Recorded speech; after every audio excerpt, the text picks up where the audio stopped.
Hi everyone, I hope you all are back from taking a little break, going to the washroom, getting the water that you need. And just another notice that this is now being live streamed, so you can also check that out later. But I hope that everybody is okay with, again, being live streamed on our platform. And we're gonna start again in 2 minutes.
So let us make it crisp and clear. समझो हमसे ये अर्थव्यवस्था without any fear. Life के साथ अर्थ पे दिया हमने load, अपने जीने के तरीके से धरती पे किया खोट. यूज एंड थ्रो के कल्चर को करो टाटा बाय बाय, अपने लाइफ में करो रीउपयोग को हाय. तो अगली बार जब कहीं भी करे कोई भी चीज़ का यूज़, एक बार ज़रूर ब्लिंक हो आपके दिमाग में रीउपयोग का फ्यूज़. बनाना है रहने को सख्त, धारणीय और स्थितीय, तो सर्कुलर इकोनॉमी अपनाते हैं मेरे भाई और बहनों. A very warm afternoon to all of you all present here. I, Ayadi, from IYCN, welcome you all to the studio on behalf of IYCN and EU-REI to WCEF 2023, the World Circular Economy Forum. Now, not only are such solutions focusing on a multiplicity of stakeholders, but the trailblazers here are all of us, the youth. This studio will now provide us with the opportunity to share the experiences, the challenges, and the learnings that drive this change. Highlighting the importance of WCEF studio, I call upon Ms. Meher Kaur, the Junior Advisor for EU-REI.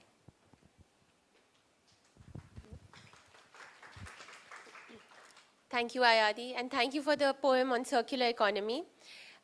So, first of all, good afternoon, everyone. On behalf of the European Union Resource Efficiency Initiative, I welcome everyone to the World Circular Economy Forum event on empowering youth-led circular economy innovation.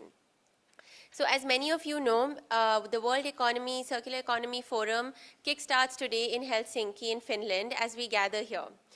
And the studio event like this, these are local events that support the main forum goal of transitioning towards circular economy. So we are doing this today by broadcasting one of the sessions from Helsinki on unlocking finance for a circular and regenerative economy. That will start at 4 p.m.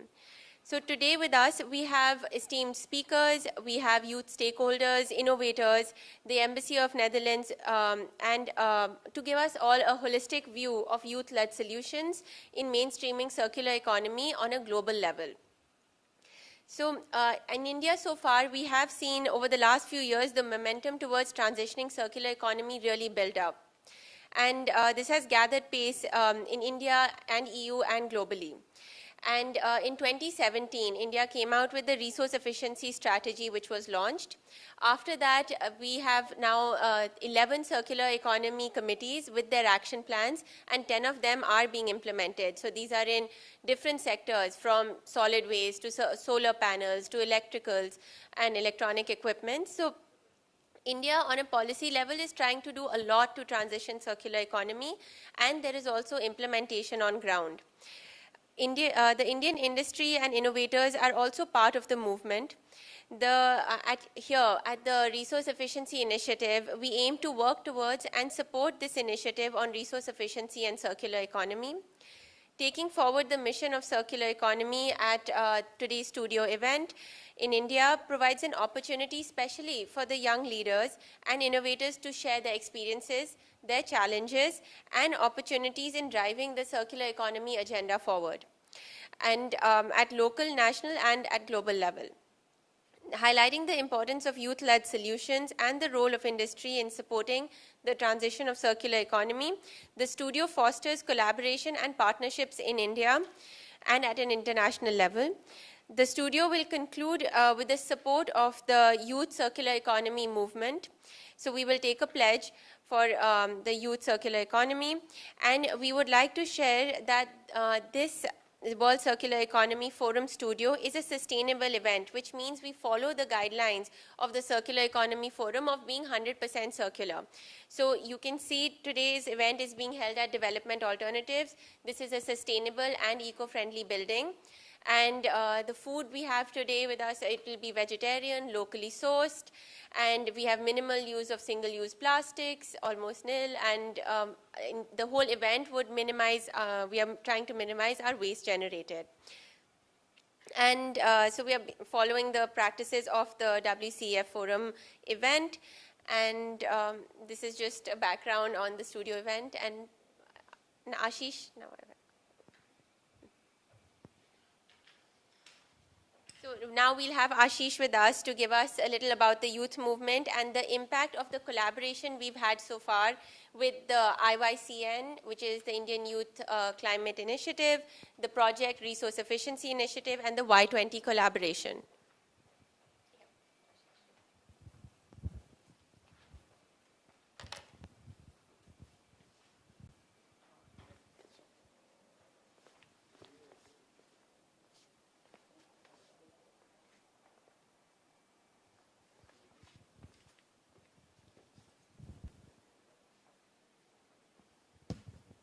Right, thank you so much, Meher, and yeah, again, thanks for the poem, Ayadi.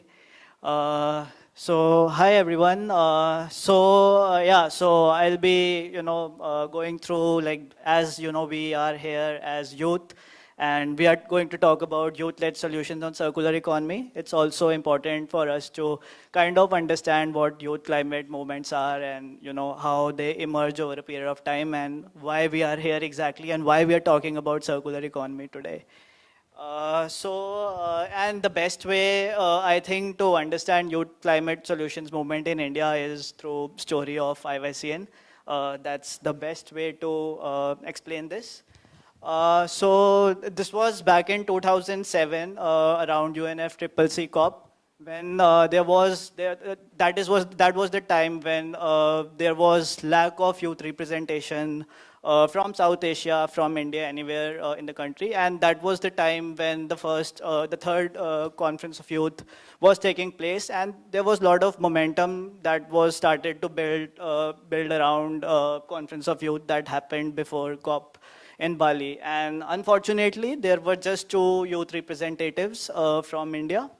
And so there was an immediately need to establish something like a network, a youth network, for a country like India where, we have so many languages. And of course, I'm not going to deep dive into a lot of challenges, but you'll not go empty-handed, and there's a QR code in the last slide. So a long story short, so there was the need to establish IYCN, and yeah, of course, it was challenging. In 2008, it happened, and the Agents of Change program was launched, which sent the first ever Indian youth delegation to Conference of Parties. And it was a rigorous process, but key leaders from India, from various organizations and backgrounds, participated in this COP for the first time, and for everybody it was a very unique opportunity. And then happened Climate Solutions Road Tour, which was one of the largest celebrations of youth-led climate solutions in the world. Also got recognized by UN, and there was, talks about youth-led climate solutions, and the mission was very simple, to give this message that solutions are there on ground, youth can implement those solutions. So just to send this very simple message, this very bold idea happened. And as I mentioned, for a country like India, so how do you, I was talking about movements, but for an organization like IYCN, so first question is, for something such big, do you need an organization, or do you need a network, or do you need to build a movement? IYCN basically wanted to be all at once. And there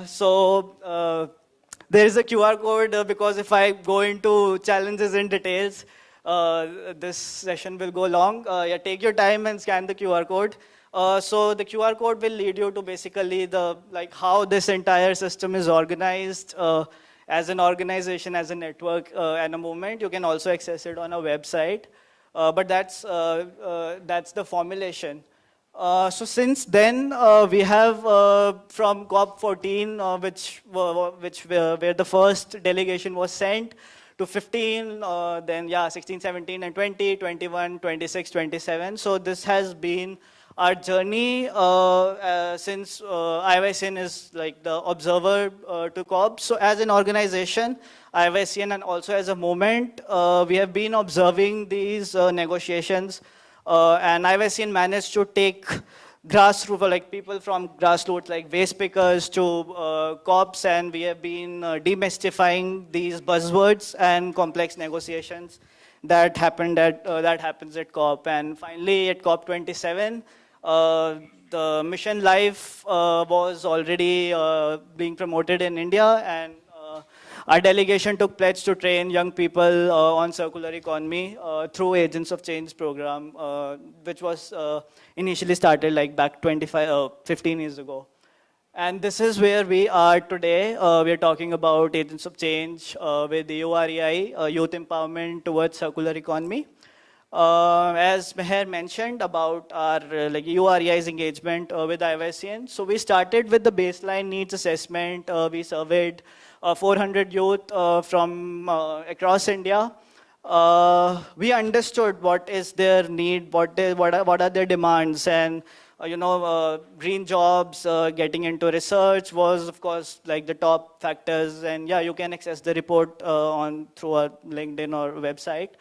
So that was the thing. So we realized that, okay, we can do TOTs, but how do we ensure that these demands are also fulfilled? So there was a larger, thing that has to happen. So we did, at least in each state, in each city where the AOC is planned to be organized, we did at least one MOUs with organizations who could support green jobs.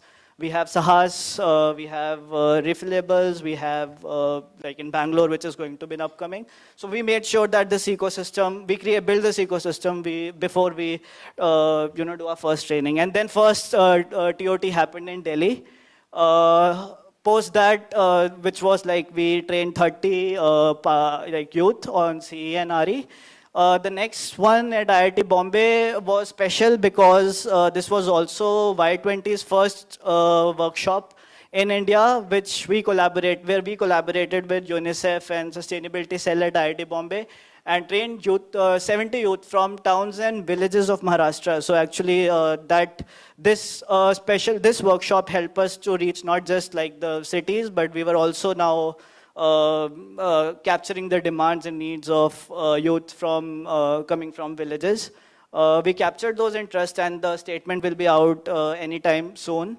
Apart from this, taking forward the legacy of youth climate solutions, where IYCN has been celebrating youth solutions. We did a 10-week podcast series with ST Media. This was also broadcasted at on Radio 1. And these episodes we published. And yeah, so the way forward now, today we are here doing another awareness workshop. The next one is planned in Bangalore, where we aim to train 100 other youth on the subject. And of course, there are 2 more workshops that are in the pipeline. So this is like the brief of our journey with the EU-REI and how IYCN is taking the youth climate solutions movement forward.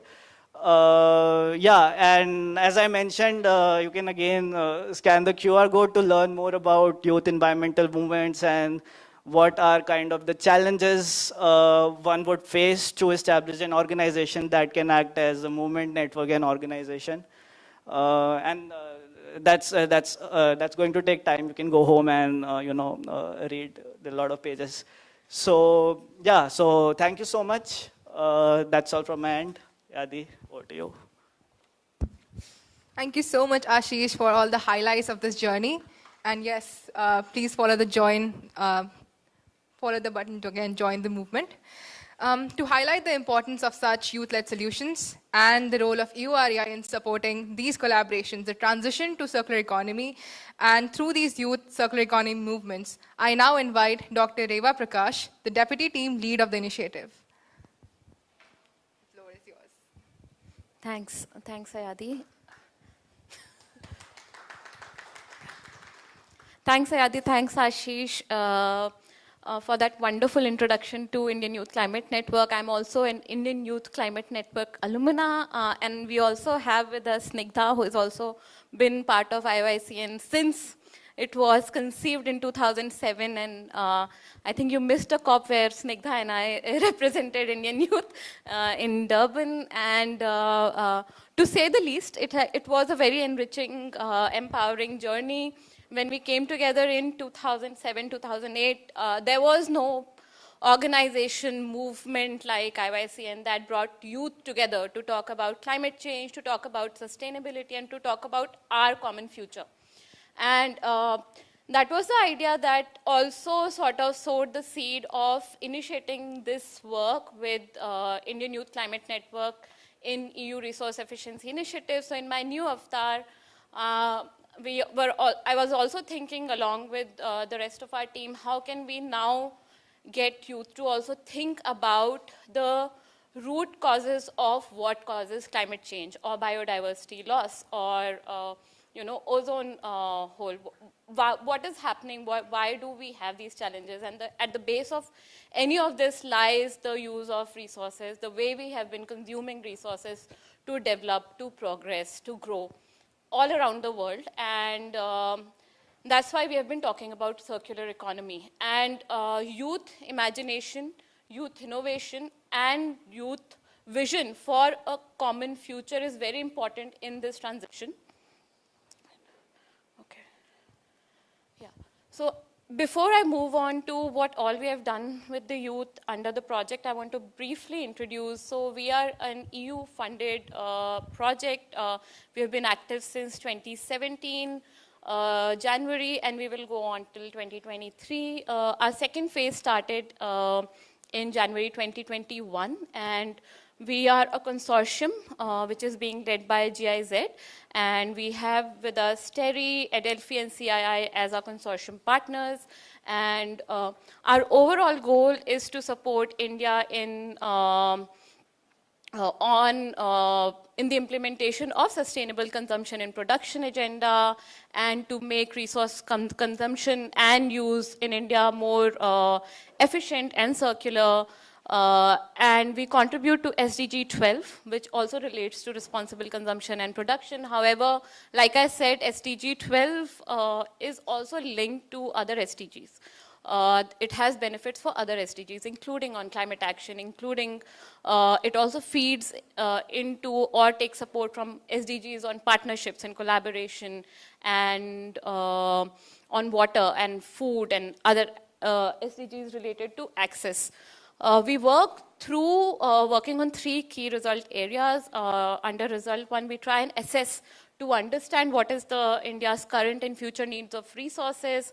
We have done this in few key sectors which have high extraction and consumption patterns in India, including building and construction, automobile. We've also tried to look at sectors that are seen as green, but that also have implications of resource use. For example, if you're shifting from non-renewable sources of energy to renewable sources of energy, what kind of resources will go into that kind of system, into developing that kind of pathway, what happens within those systems. So we have also looked at how do you green the solar PV value chain. And of course, we also look at waste management and recycling through the use of tools like and frameworks like extended producer responsibility. The second result area that we focus on is partnership. Nothing can happen without partnership, without collaboration, without talking to like-minded people, without talking to also people with different kind of ideas to come to a common understanding of what we can create together. So we try and establish and facilitate partnerships between EU and Indian stakeholders on and across different areas. So these are government stakeholders, this is private sector, academia, research, and now, of course, youth. And the third result area, which obviously feeds into all of our other work, is on awareness raising and capacity building on resource efficiency and circular economy, and promoting the best practices in these sections, in these themes. We also try to integrate themes of gender equality, resilience, research and innovation, and tackling climate change within our work. And we have been partnering with the Ministry of Environment, Forest and Climate Change, as well as Niti Aayog and other ministries like Ministry of Electronics and IT, Ministry of Mines, Ministry of Steel, and we've also been active in a few states, including state of Goa, Telangana, Odisha, now in Rajasthan, in various ways and various capacities. So that's what we have been doing. Between EU and India, there is a journey of 6 years of cooperation and partnership. I think Meher also pointed out the release of National Resource Efficiency Strategy in 2017 with Niti Aayog, and EU-REI also supported development and implementation of that strategy.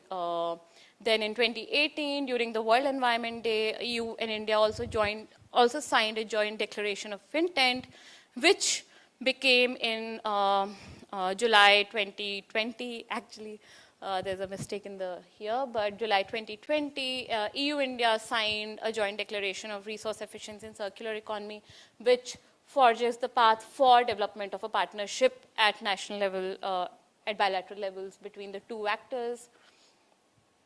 Yeah, and the work that we are doing under EU-REI, we serve as one of the main vehicles to take the partnership forward. And these are some of the key areas on which partnership focuses.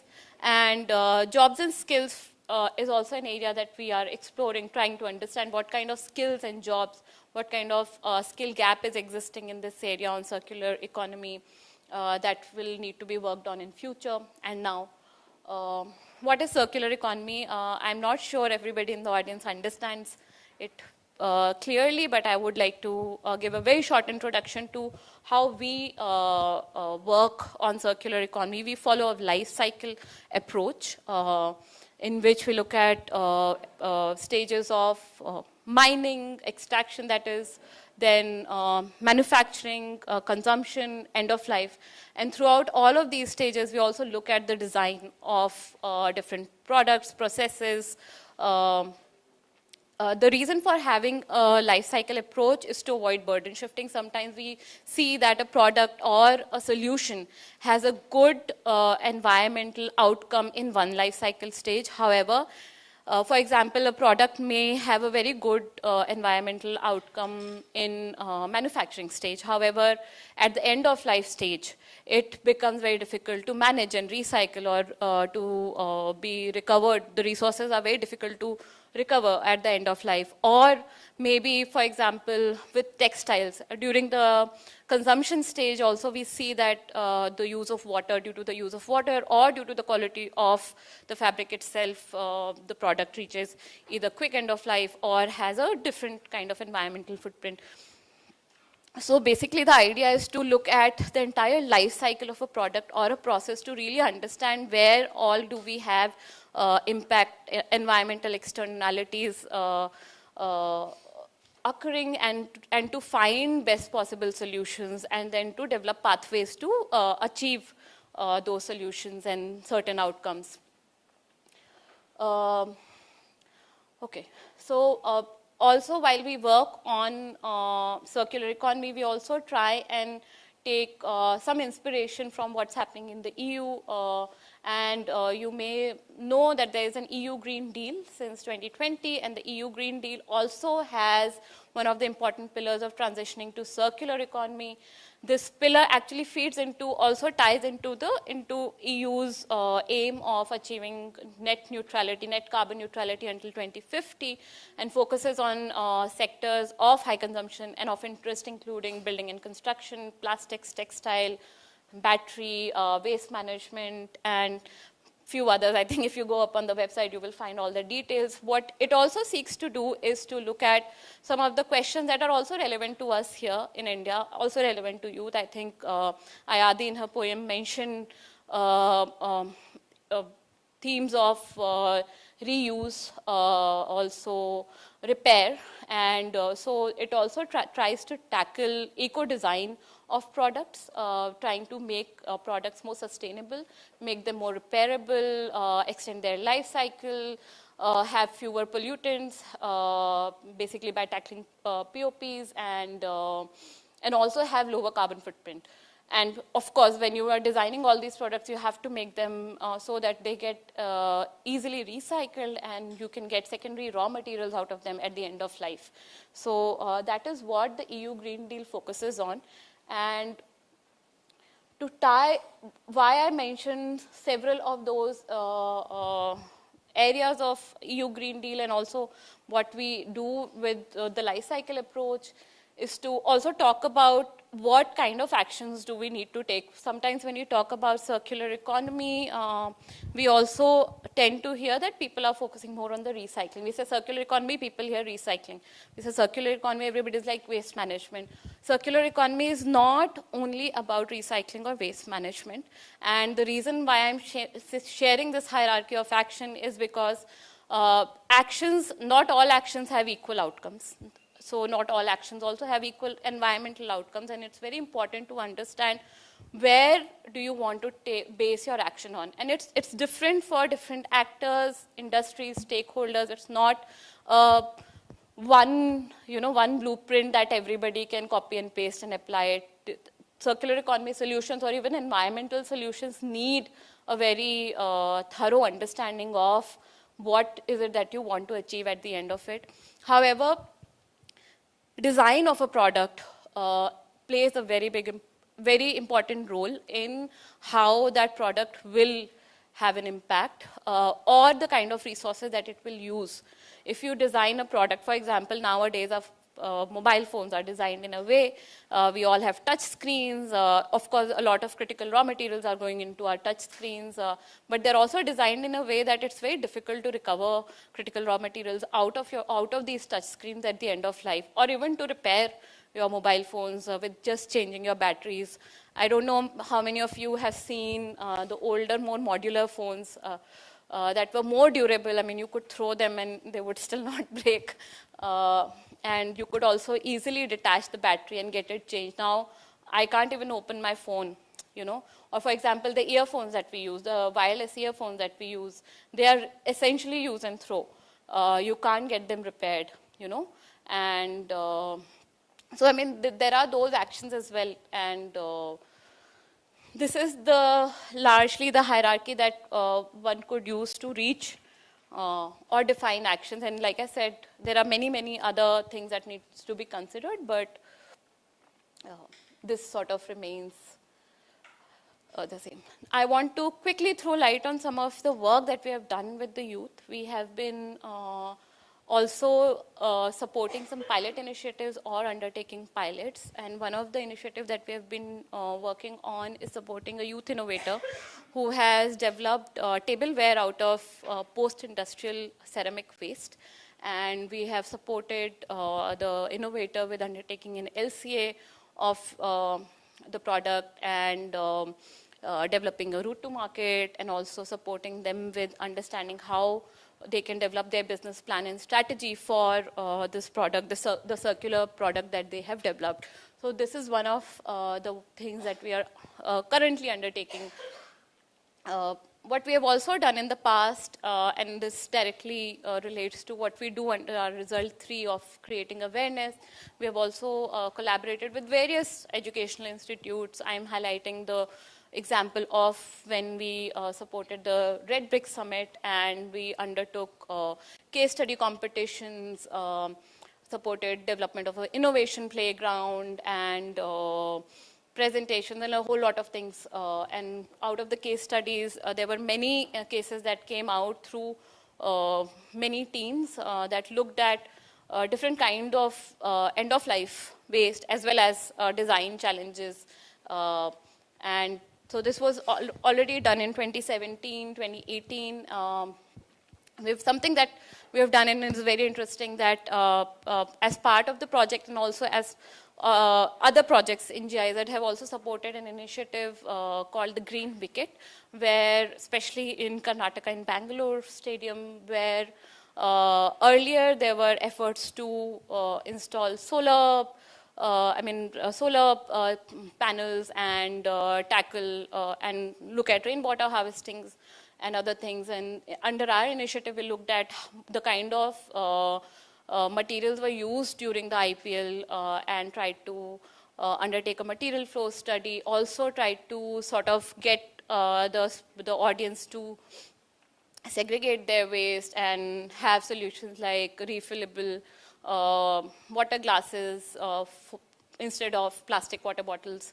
And at the end of the IPL season, this was in 2019, at the end of that IPL season, fans of all IPL teams gathered together, and what is called the Hyderabad Declaration. I think the finals were in Hyderabad that year. So they all got together and they pledged to fight plastic pollution during the IPL season.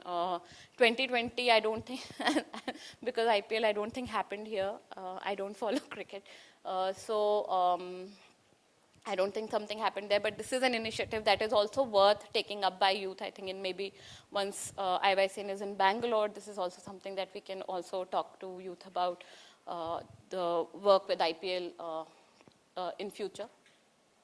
And something else that we did and that I find very interesting was to tie in the question of building resilience in our society during the time of COVID. During COVID, there were a lot of oxygen concentrators that were purchased and that were lying broken.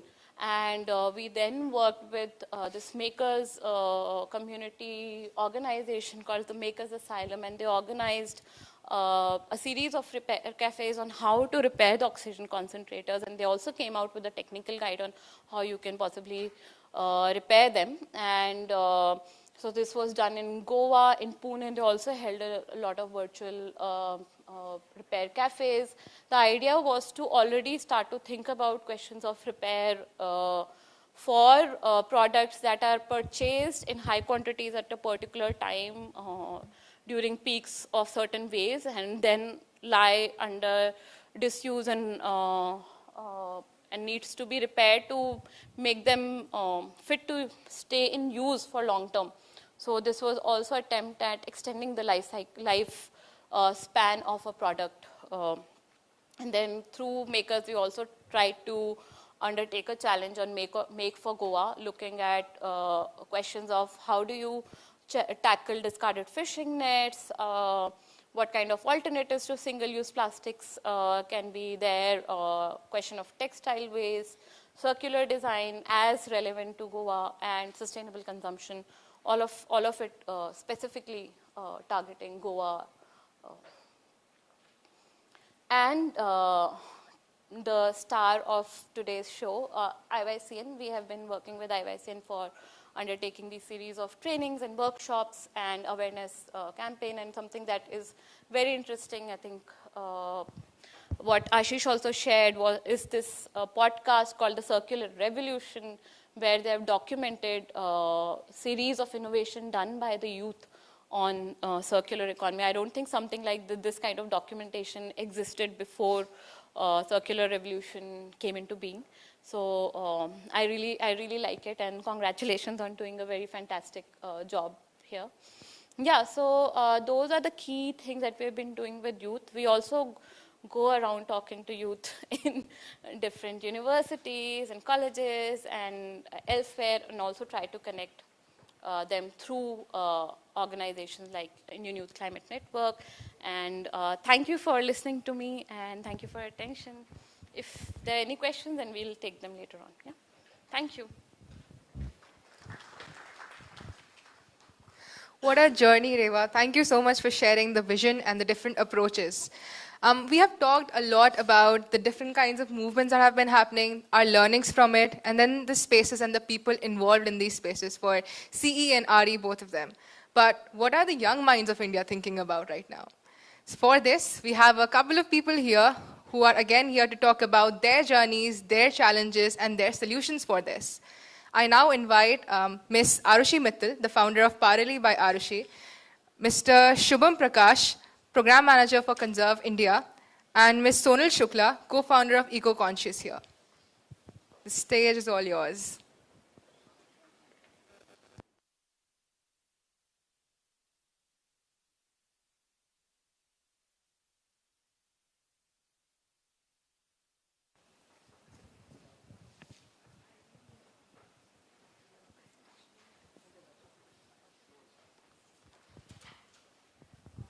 If you want, you can open the Instagram, if that's possible. Instagram. Like, it has like photographs that I could share. Okay, so like you want us to project it like Yeah. If you can open it over there, parali.co. As we set up a couple of things more, I would again like to introduce Ms. Arushi Mittal. So give us a couple more minutes and she will be back with you all.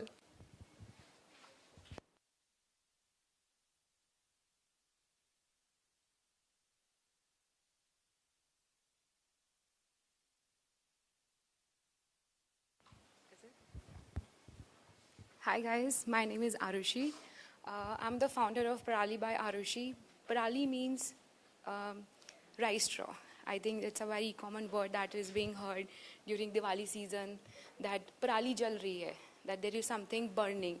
The parali is a rice straw waste which is extracted after harvest, like after you harvest the rice, you extract the grains from the plant, and the leftover plant is parali.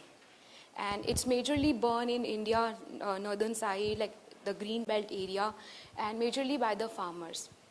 So I started back in 2019 with my research project, and in UK. I was studying there, doing my masters, and over there I was looking at something like what I can do, because over there, like the COP and like people are so aware, they're taking actions about the climate change, and you can see their choices. They're like very conscious about their choices. So I was like, why not to use this opportunity and do something for our country, like what all things we can do, and looking for a material which is sustainable.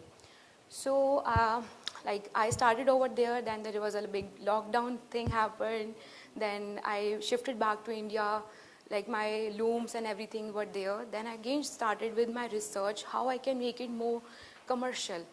Because over there, whatever things I was doing, it's more over like research and more of a time consuming thing. Like I'm a textile designer, sorry, I forgot to tell you that. Now, because now it's a brand, so I just introduce my brand, not myself in that way. So I'm a textile designer and an artist. So working on the different materials is kind of my forte, where I love to explore materials, learn about different things. So when I was doing my masters in UK, so I was looking for all these things, like what all things I can do and what all materials are there which are sustainable. So I started with researching on parali material. I asked my father, can you please send me parali to UK where I can, research about it. And he just questioned, is my girl sane? Because nobody asked for a waste material to be sent to courier to UK, and that to parali. And there was a big question, jaane denge nahi denge, like custom will clear it or not. So like many things happen. Now my family is like, okay, the girl is sane because she has started a brand now. And yeah, so the born of parali, I can talk about myself a lot.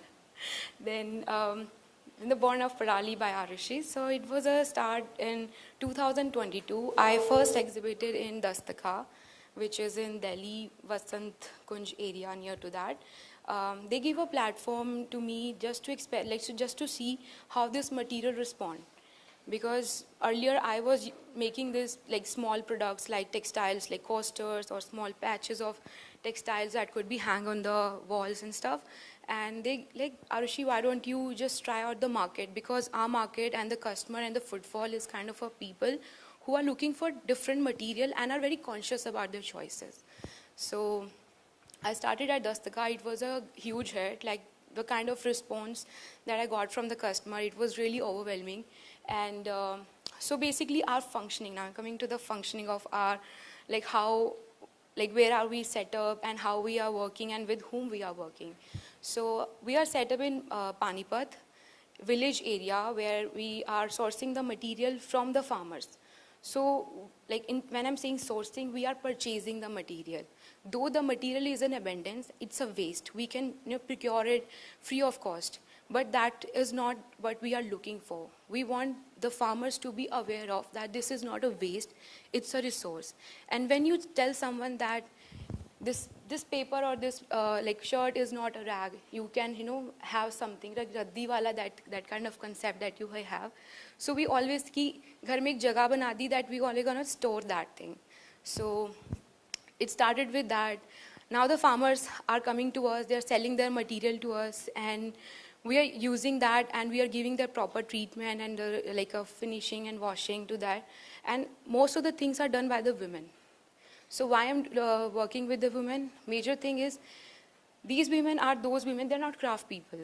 These are those women who have always sit in their home with a gungar on their face and they have never worked.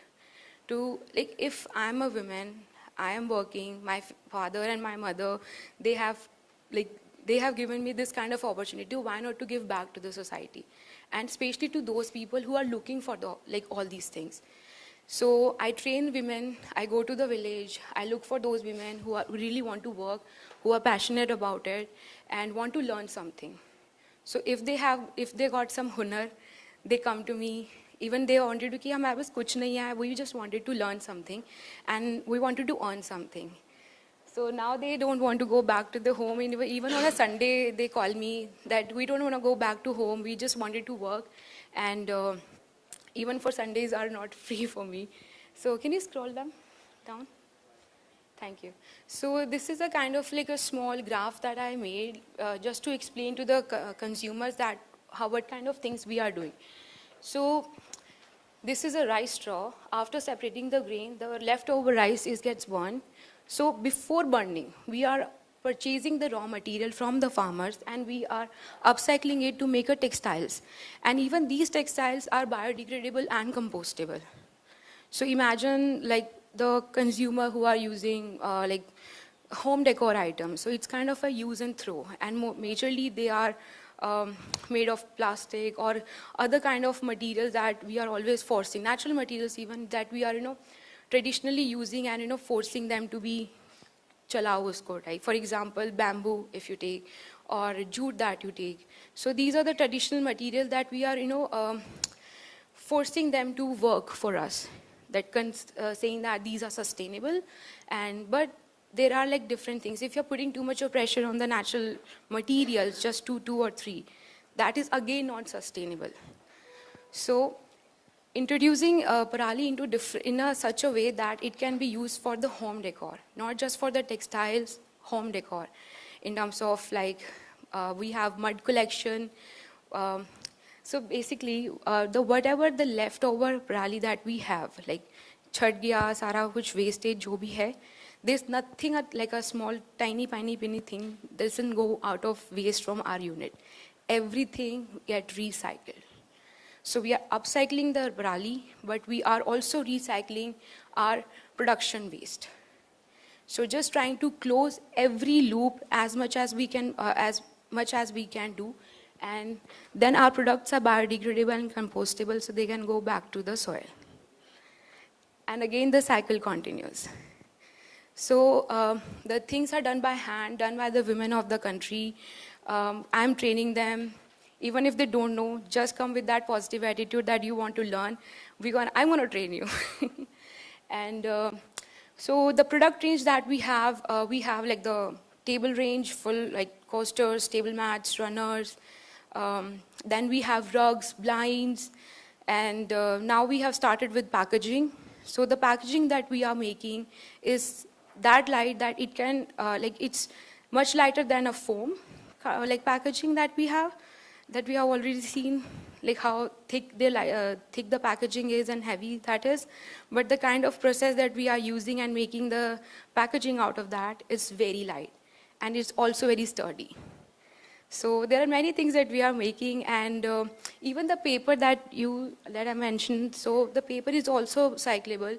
And now we started adding like seeds and stuff just to give that fun element to that, because now these are the things like which are very popular, that, you know, if you see, tell a kid that the greeting card's gonna, you know, grow, and like stuff like that. So they're like a marketing team, marketing thing that you always do.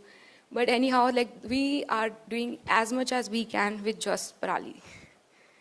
Thank you.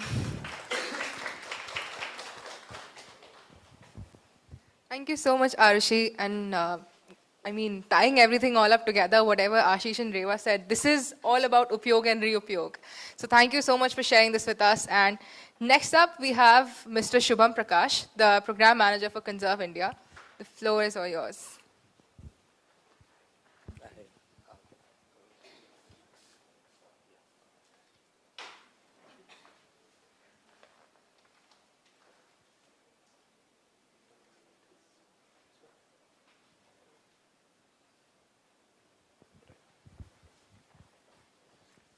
Hi, everyone.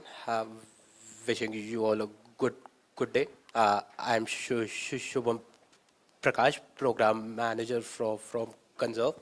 So a brief introduction about me. I'm a hospitality graduate, Masters of Public Policy with a focus on environment and sustainable development. So here I'm here to talk about the circular economy challenges that youth innovators have to overcome. So Conserve is a 25 years old organization, and we work to create an environmental conservation along with creating socially uplifting conditions and ensuring waste management locally.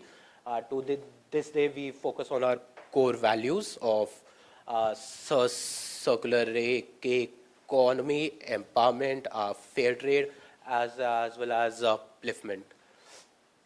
So through our experience of 25 years, we have created a network of waste workers, have exported upcycled product throughout the globe, and have addressed 8 out of 17 sustainable development goals.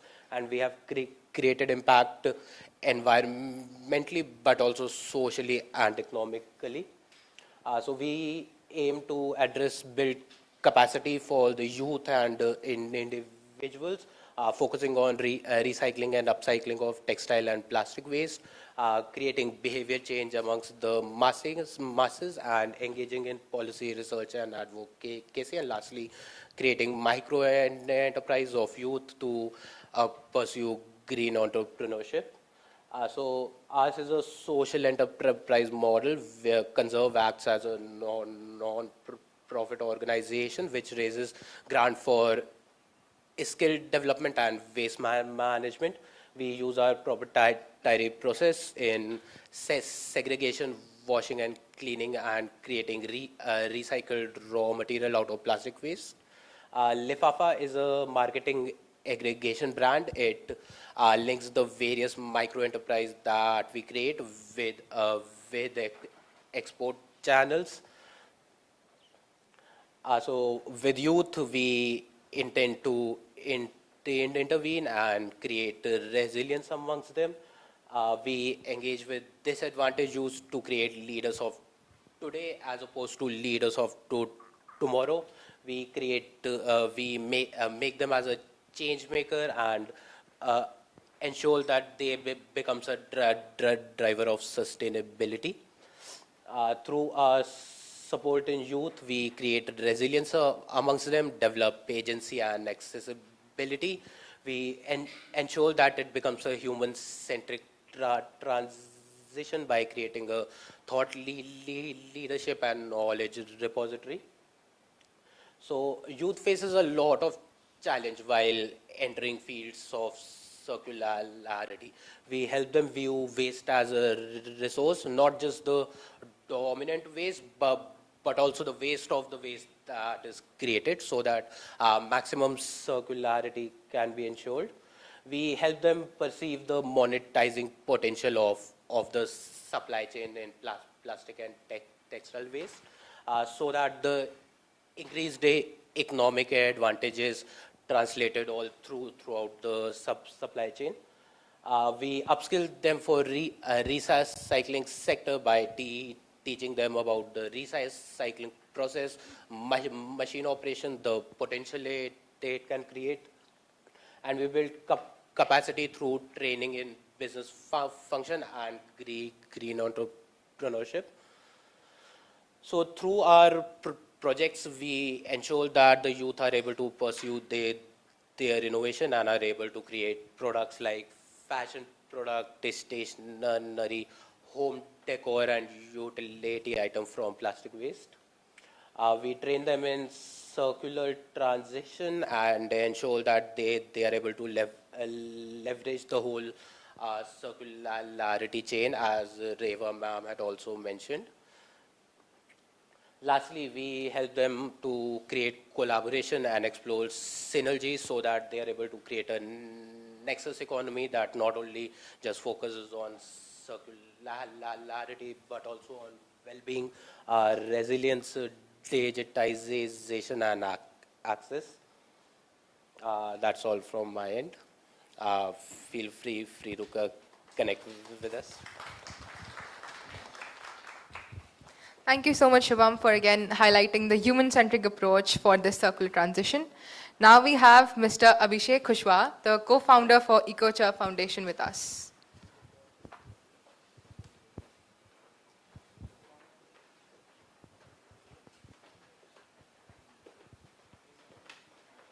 Is it on?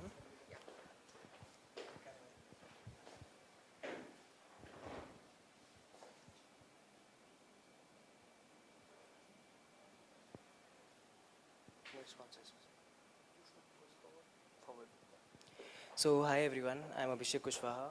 I'm the co-founder and CEO of EcoChub Sustainability School. So before jumping into the initiative, I'd like to talk about how we started EcoChub Sustainability School. So initially, if you see there, we are registered as a Section 8 company, that is EcoChub Foundation. So initially, when we started as a foundation, we were generally conducting awareness workshops, and we were working on sustainability, and we were working on environmental issues. So initially, if you say, we were only doing awareness part. But then in our journey, we realized that there's a lot of lag between the skills and the implementation part. So there were a lot of people whom we interacted with who were interested in the field, but they were unaware about, shifting their careers, how they can work into the field. So after 2 years of research and working with different recyclers and, working and developing the awareness part, we realized that there are these certain areas which require training. So then we started building the vision for EcoChub Sustainability School. So for Sustainability School, the vision was that we want to upskill individuals for the green collar jobs. The buzzword that we are hearing left, right, and center, like 50 million jobs will be created in green collar jobs, economy will be shifted towards green, and many companies introducing ESG parameters and all of that. So, but we also thought that this is still a broad perspective. There are a lot of things that have to be captured. So we chose a niche, and that niche was waste management. So initially we developed a course that was called Waste Management Bootcamp. We did that for 3 months. We prepared 12 set of individuals who were interested in this field. So you might say that 12 is such a small number, why did you choose 12? So we had plenty of applications, but we also wanted to actually see how we can evaluate them, how we can figure out our impact. So we chose 12 individuals who were interested in that, and then we started a journey with 12 people and ran the course for 3 months. And after 3 months, we were able to place most of them. So that was the success of the program. But we also knew that 12 is such a small subset. We have to do more research, we have to do more understanding, we have to work with stakeholders, we have to work with companies like Recycle, Karo Sambhav, and all of that, who are working in the field and who have this kind of challenge wherein an individual would join them and they would work for 2 or 3 months, they would get trained, and then they would shift the boats, right? So what our mission is, we want to upskill 1 lakh professionals by 2030 who will make impact by their work on this whole area of sustainability through waste management. So what do we mean when we say upskilling for green collar jobs? So it essentially means people are already skilled, people already have degrees, they have done BTech, they have done law, like myself, I'm a law graduate, right? But they don't know what essentially would be done in these type of jobs. At the end, when people hear waste management, they're like, अच्छा कबाड़ी वाली job करनी है मेरे को, वो करना है, सब sourcing करनी है सिर्फ. But we gave them a perspective that it's not only sourcing, it's not only that this kind of job would require you to do all of these things. There are also a lot of other things that you can do. So we would like the whole 3-month program was virtual. So these 12 individuals were from different cities and different phases in their lives. There were a few academicians who wanted to take the course. There were a few people who were developing their own initiatives. They wanted to take the course, and there were a few students who were doing agriculture sciences, or a few of them were from NIT, right? So what we do is we design cohorts.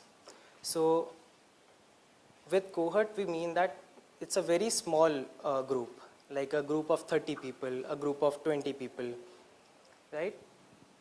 We keep these workshops very small workshops, right? Because at the end, when you are working in these type of sectors, you have to work on the field. You can give them all the buzzwords, all the things, but at the end, they would have to deal with the people on the ground. And the reality of the sector is that 90% of the sector is unorganized. It's informal.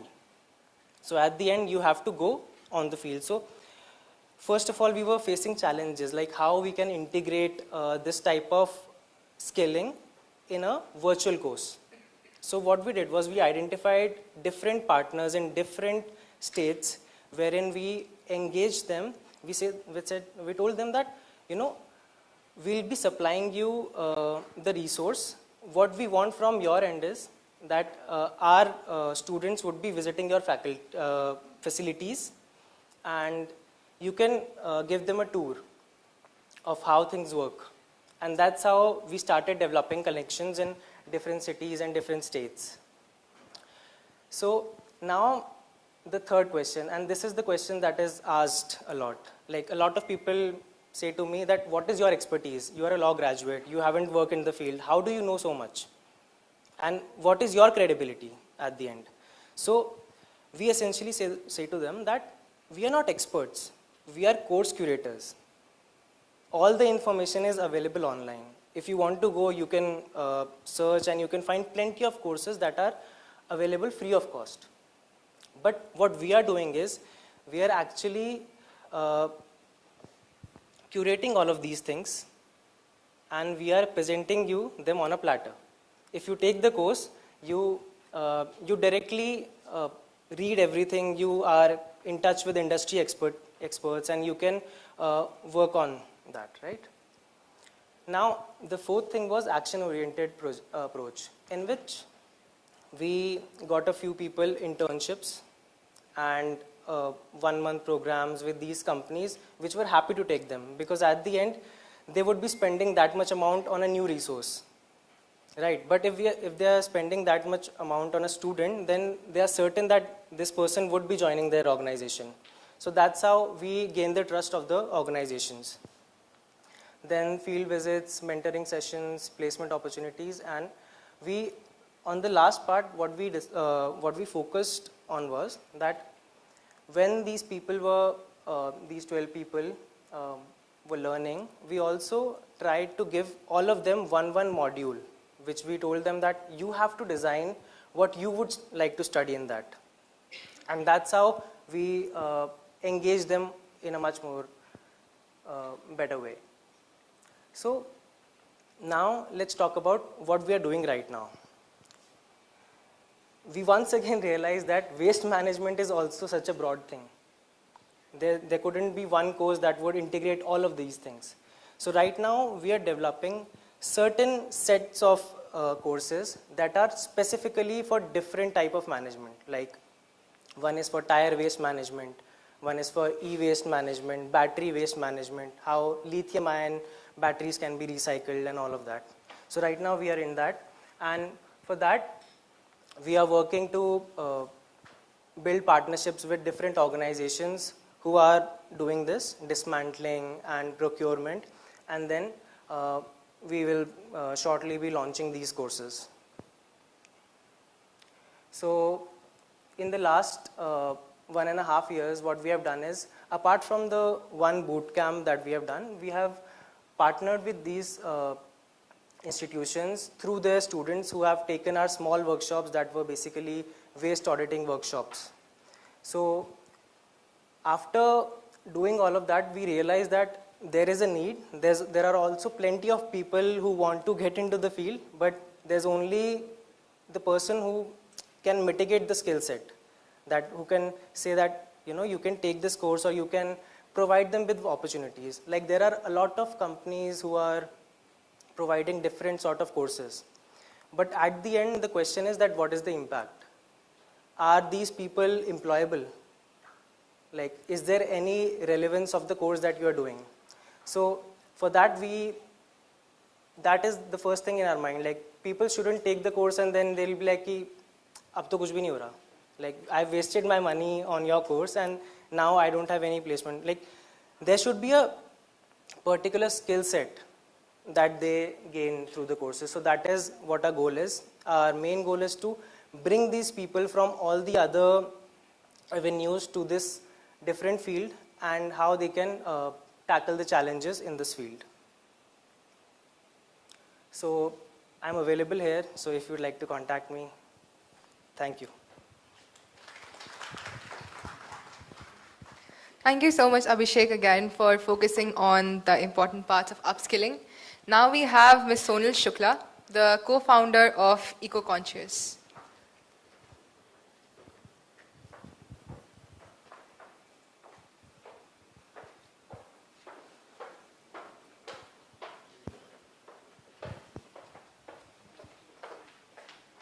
Thank you so much. Okay, by the time the presentation is coming, I'll probably introduce myself. Hi, everybody. Good afternoon. I'm Sonal, co-founder of EcoConscious, which is a social impact startup working in plastic waste management domain. Probably I usually like to start by asking, whenever I'm giving this kind of talk or something presentation, that how many times has it happened that while opening a packet of chips, rather than feeling bad about the air in the packet, we have actually felt bad about the plastic used in the packaging.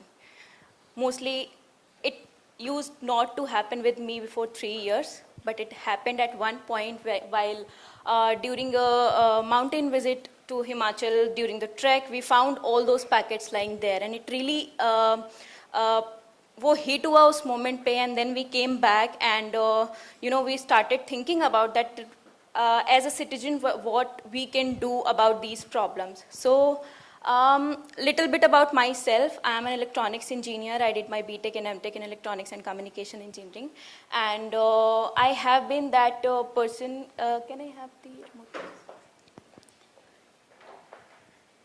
Yeah, so this bag that you see here, I used to carry all those wrappers, packets, whatever I used to, use on daily basis in the side pocket of my bag, and whenever I could find a dustbin, I used to dump there because I was so, what do I say, like, बहुत passionate हो गई थी स्वच्छता अभियान वगैरह का ये सारा सुन के, right? So I have been that person who was very aware of these thing, and then in 2020 just before the pandemic the trip happened and we saw these packets and bottles lying there, and at that point of time I thought of doing something about that, and then I became this zero waste enthusiast and that nerd who collects all the packets, milk packets and bottles and everything at the home and then give it for the recycling. Luckily enough, I have my own recycling unit, so it is easy for me. But I have understood in these past 3 years that it is very, very difficult for people to first understand the process of starting the source segregation and then keeping the track of it, being consistent with the thing. So those are the challenges that I felt that it is still there. So I would like to share 2 observations that I made today while coming here. I saw one girl in the metro station, and she, I think she ate the chocolate or something, and there was very tiny wrapper of that, and she went like from here to there, she went to the dustbin and she put that wrapper into the dustbin. I really felt good about that. Nothing to worry about if it is the correct dustbin or not, but she took the effort. And then I took the auto from the metro station to here, and I saw this group of people who are serving this sharbat. Garmi bahut ho rahi hai, so they serve that. And so many single-use plastic glasses are lying there just like that all over the road. And I was like, it is man. Why are they using those glasses, right? So at one point, while people are aware, at the same point there are people who are trying to do good for the society, but still they are causing something bad for the environment. So we are at that point of time where we have a lot of awareness, still we do not have a lot of awareness. So at eConscious, we basically are trying to provide a solution to the plastic waste that we create on day-to-day basis. So we provide a collection service within Delhi NCR. If any enthusiasts want to contribute into that, they can source segregate. We provide the learning about how they can do that. And when they segregate, we collect, and then we process these 3 things are there that happens at our unit in Narela.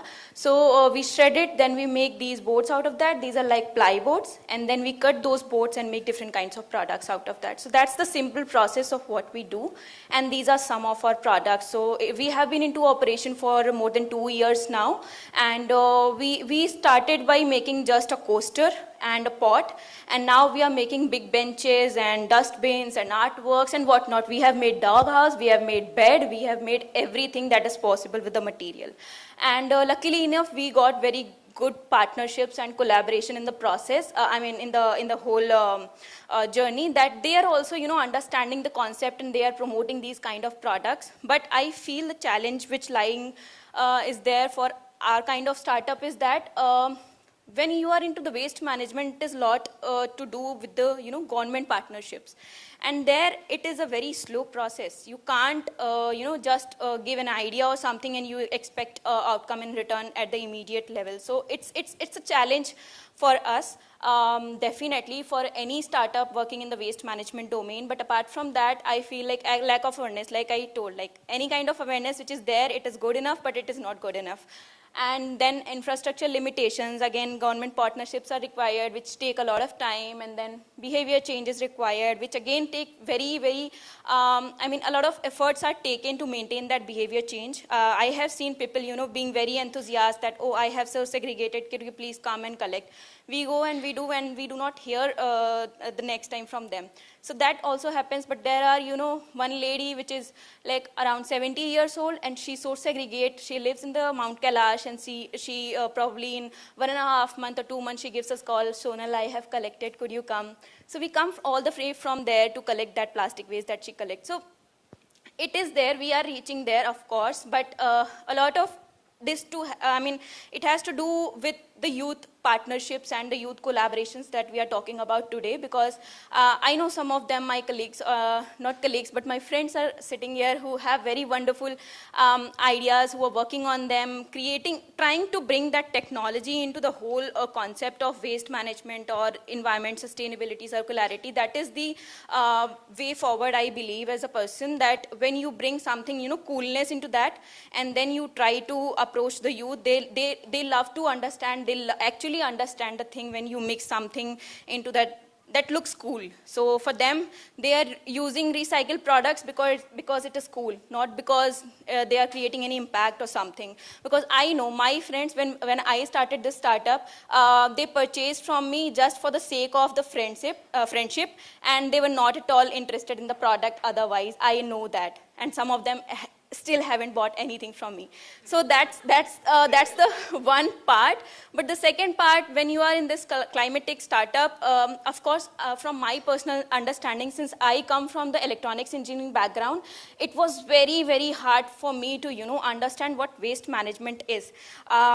The hack there was, my co-founder is from the environmental engineering background, so he understands all those things, and I helped him in writing the thesis for the MTech. So that's how I learned like what's, waste management is, what is water waste management and all those things.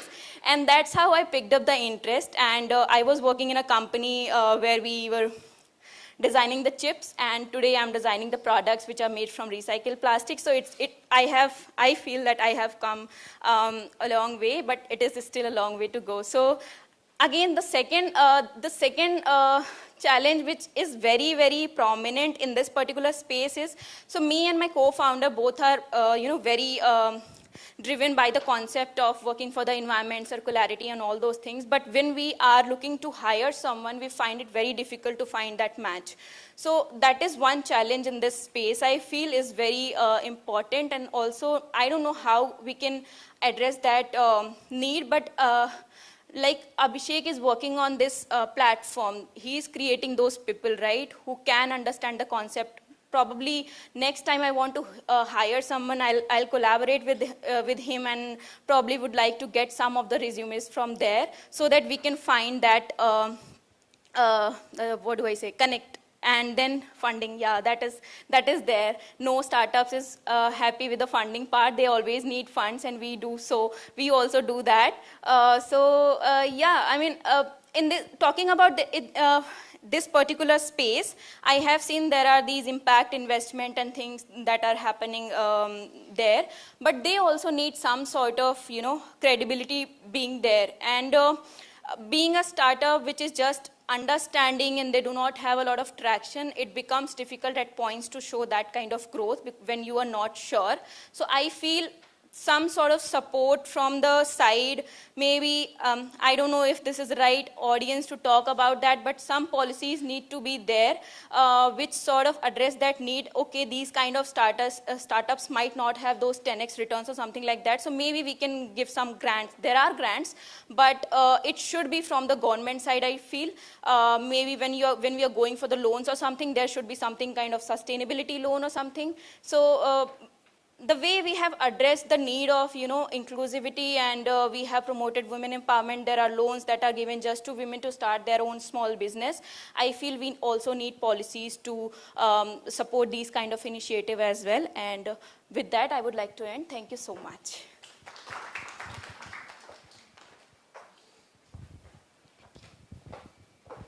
Thank you, Sonal, again for all of these different kinds of information, the awareness about this ecosystem, the challenges and the solutions. And I would like to thank all of the young people that we invited here with their own initiatives, again, talking about this ecosystem in different ways, and seeing synergies develop between all of you is also something that is, again, being fostered by the studio. So thank you again for coming here and then sharing your learnings and challenges with us.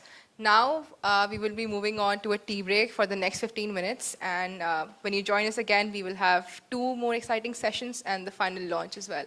So see you in about 15 minutes.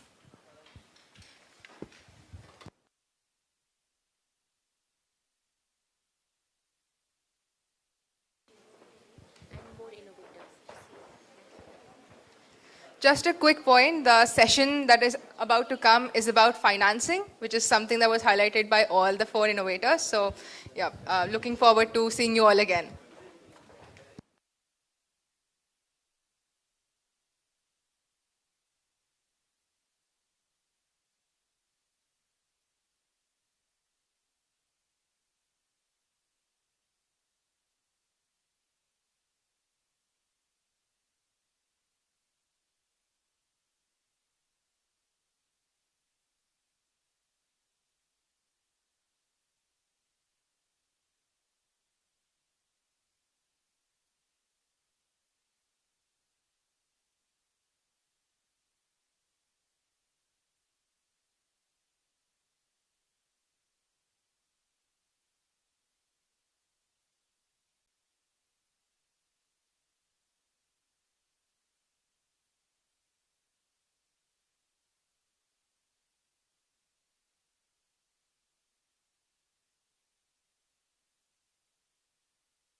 and enablers for the circular transition. Welcome, Nicola. Thank you. The floor is yours. Thank you very much. Ladies and gentlemen, the circular economy holds an immense promise for a sustainable, secure, and resilient economic growth, and finance is a critical driver in this transition. Circular economy projects use a variety of strategies to preserve the materials, the energy, and the labor invested in products.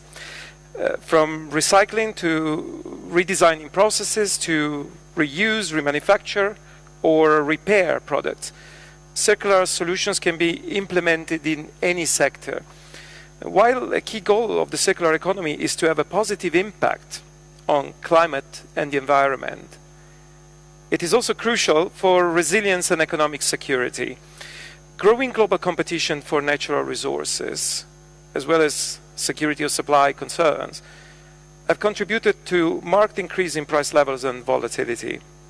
Circular economy strategies could then also result in considerable cost savings, increasing the competitiveness of industrial systems while delivering net benefits in terms of job opportunities.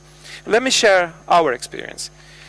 Albeit still small in relative terms, EIB lending to circular economy projects has consistently increased over the past years, amounting to 3.4 billion euros over the past 5 years, with a record level of 1.1 billion in 2022 alone.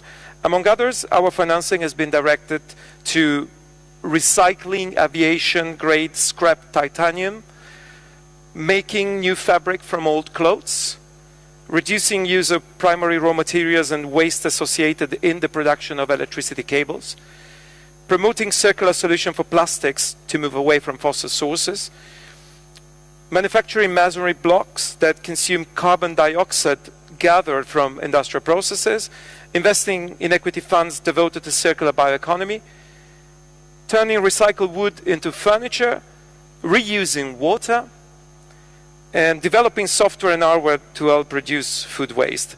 And beyond lending, our expertise allows us to provide technical and financial advice to project promoters. Take, for instance, the Circular City Center. This is a competence hub within the EIB to support the circular economy transition of cities and regions. As you know, cities are credos and catalysts of the circular economy. My colleagues will talk about it in the accelerator sessions in a couple of days. But still, circular economy is a relatively new solution that ultimately attracts less funding than other approaches. Alongside the general lack of awareness, we observe that several investment barriers hinder the widespread adoption of circular economy. Let alone considerations of regulatory framework that could be either enabler or impediments. The key barriers include limited access to capital, uncertain returns on investment, and absence of international standards.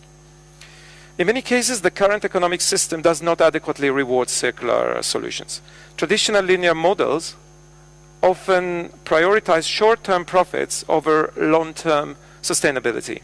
In some countries, companies sit a mountain of recycled materials but cannot sell it because the price they have to charge would still be higher than that of virgin material. Without appropriate regulatory framework, such as minimum shares of recycled material for new constructions, for instance, businesses may be reluctant to invest. Financial returns are especially uncertain as it takes time for the benefit to materialize. Also, circular economy approaches often require changes in consumer behavior. And this leads to a limited market demand for circular products and services, which also deters investment. Limited understanding of circular economy principle and practices can impede investment as well. Many projects, particularly those originated by smaller scale ventures or startups, face challenges in accessing financing or attracting investors. And investors may be hesitant to support projects that they do not fully comprehend. And business may also struggle to find the necessary expertise to design and implement circular economy strategies. Also, due to the fragmented market structure, implementing circular economy solutions often requires collaboration and coordination across different stakeholders within complex value chains. To support the circular economy transition, it is imperative that the most impactful projects can be identified swiftly and funded accordingly. To date, attempts to develop indicators, taxonomy, frameworks and tools for assessing circularity have been pushed independently in different regions, and this has resulted in a lack of transferability. Standardization is key. Now, to overcome these barriers and drive the transition to a global circular economy at the speed and scale necessary, transnational cooperation and significant targeted investments are fundamental. And that's where the international financial institutions play a role. The European Investment Bank, together with African Development Bank, the European Bank for Reconstruction and Development, the Inter-American Development Bank and the World Bank, met today and confirmed their commitment to collaborate on key challenges of the circular economy, including through the Circularity Exchange Network, a group initiated by Circular Economy and the Dutch Ministry of Infrastructure and Water Management, that also has among its members the Ellen MacArthur Foundation, UNEP-FI, and the World Economic Forum. The MDBs have identified some areas for further cooperation. First, we have to improve and align definitions and metrics. That would be our first step. We need to link circularity to key climate and environmental objectives, to economic growth, resilience, and jobs. We need to build and strengthen our capacity, both internally, but also externally, together with project partners. And last but not least, develop the financial instrument that help de-risk the investments. Now, following this morning's meeting with my colleagues from the other organizations, I am glad to confirm that the MDBs will continue the work jointly, as well as with private sector and national agencies, to broaden the role of circular economy into their activities. Together, we can leverage finance and knowledge to accelerate the transition and contribute to a sustainable, resilient, and inclusive future for all. Thank you very much. Thank you. Thank you. Thank you very much, Nicola. It was really helpful to understand the barriers, the way you map the barriers currently, but also very encouraging to see that there is a serious collaboration between the key financial institutions right now. Very encouraging to see that there is work going forward.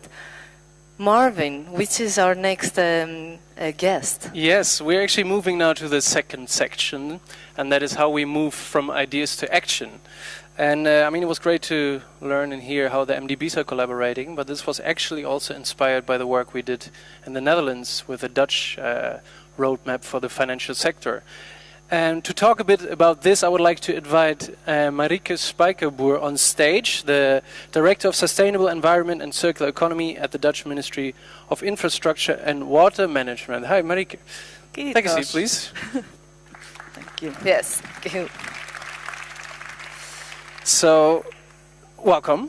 And first of all, maybe you can just sketch a bit, what is actually the ambitions of the Netherlands when it comes to the circular economy?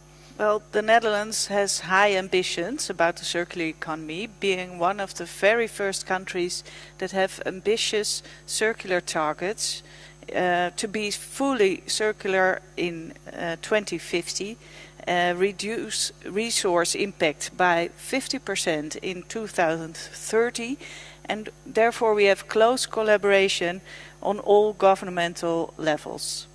And this year we updated our national plan, and it includes more specific measures and targets for specific sectors and product groups. And that's very important to have focus on some product groups. And we are strengthening the link between climate and circular policies.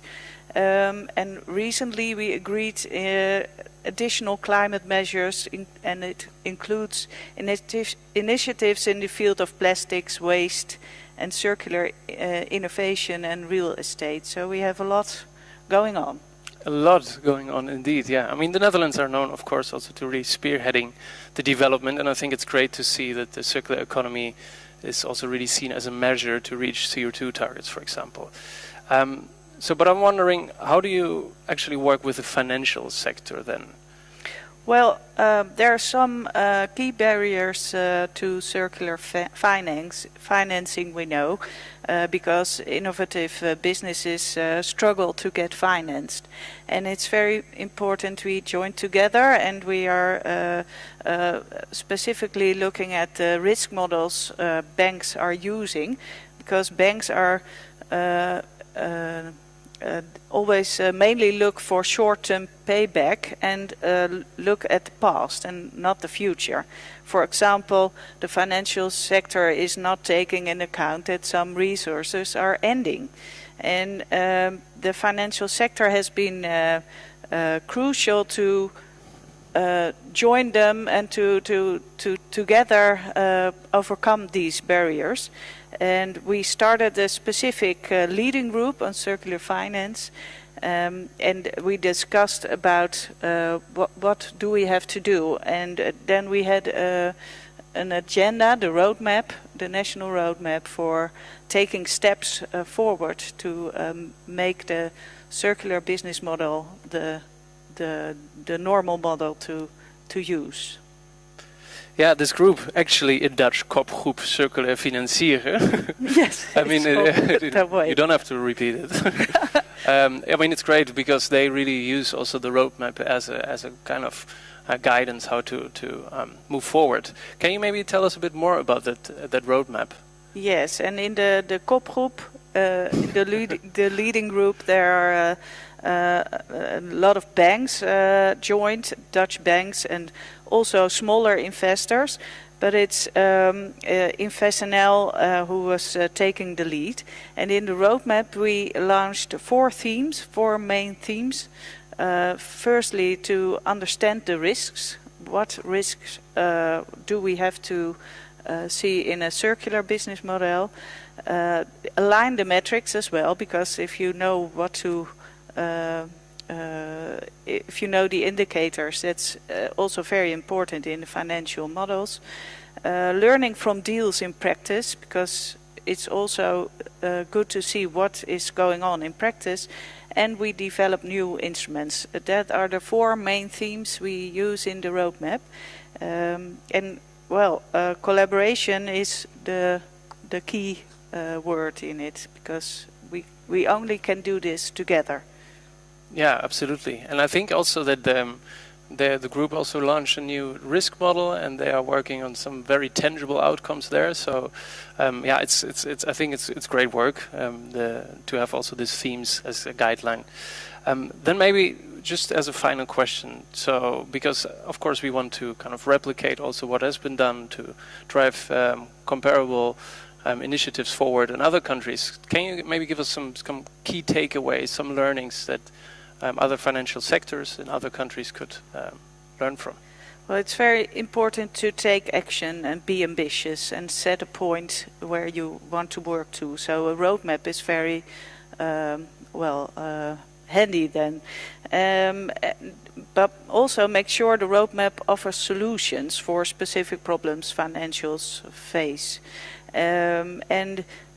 Well, the network we have for the roadmap, that's very important. So the collaboration is the key word to make it happen. Yes, great collaboration. I mean, the roadmap really also helps to bring together different stakeholders, and I think that's really key.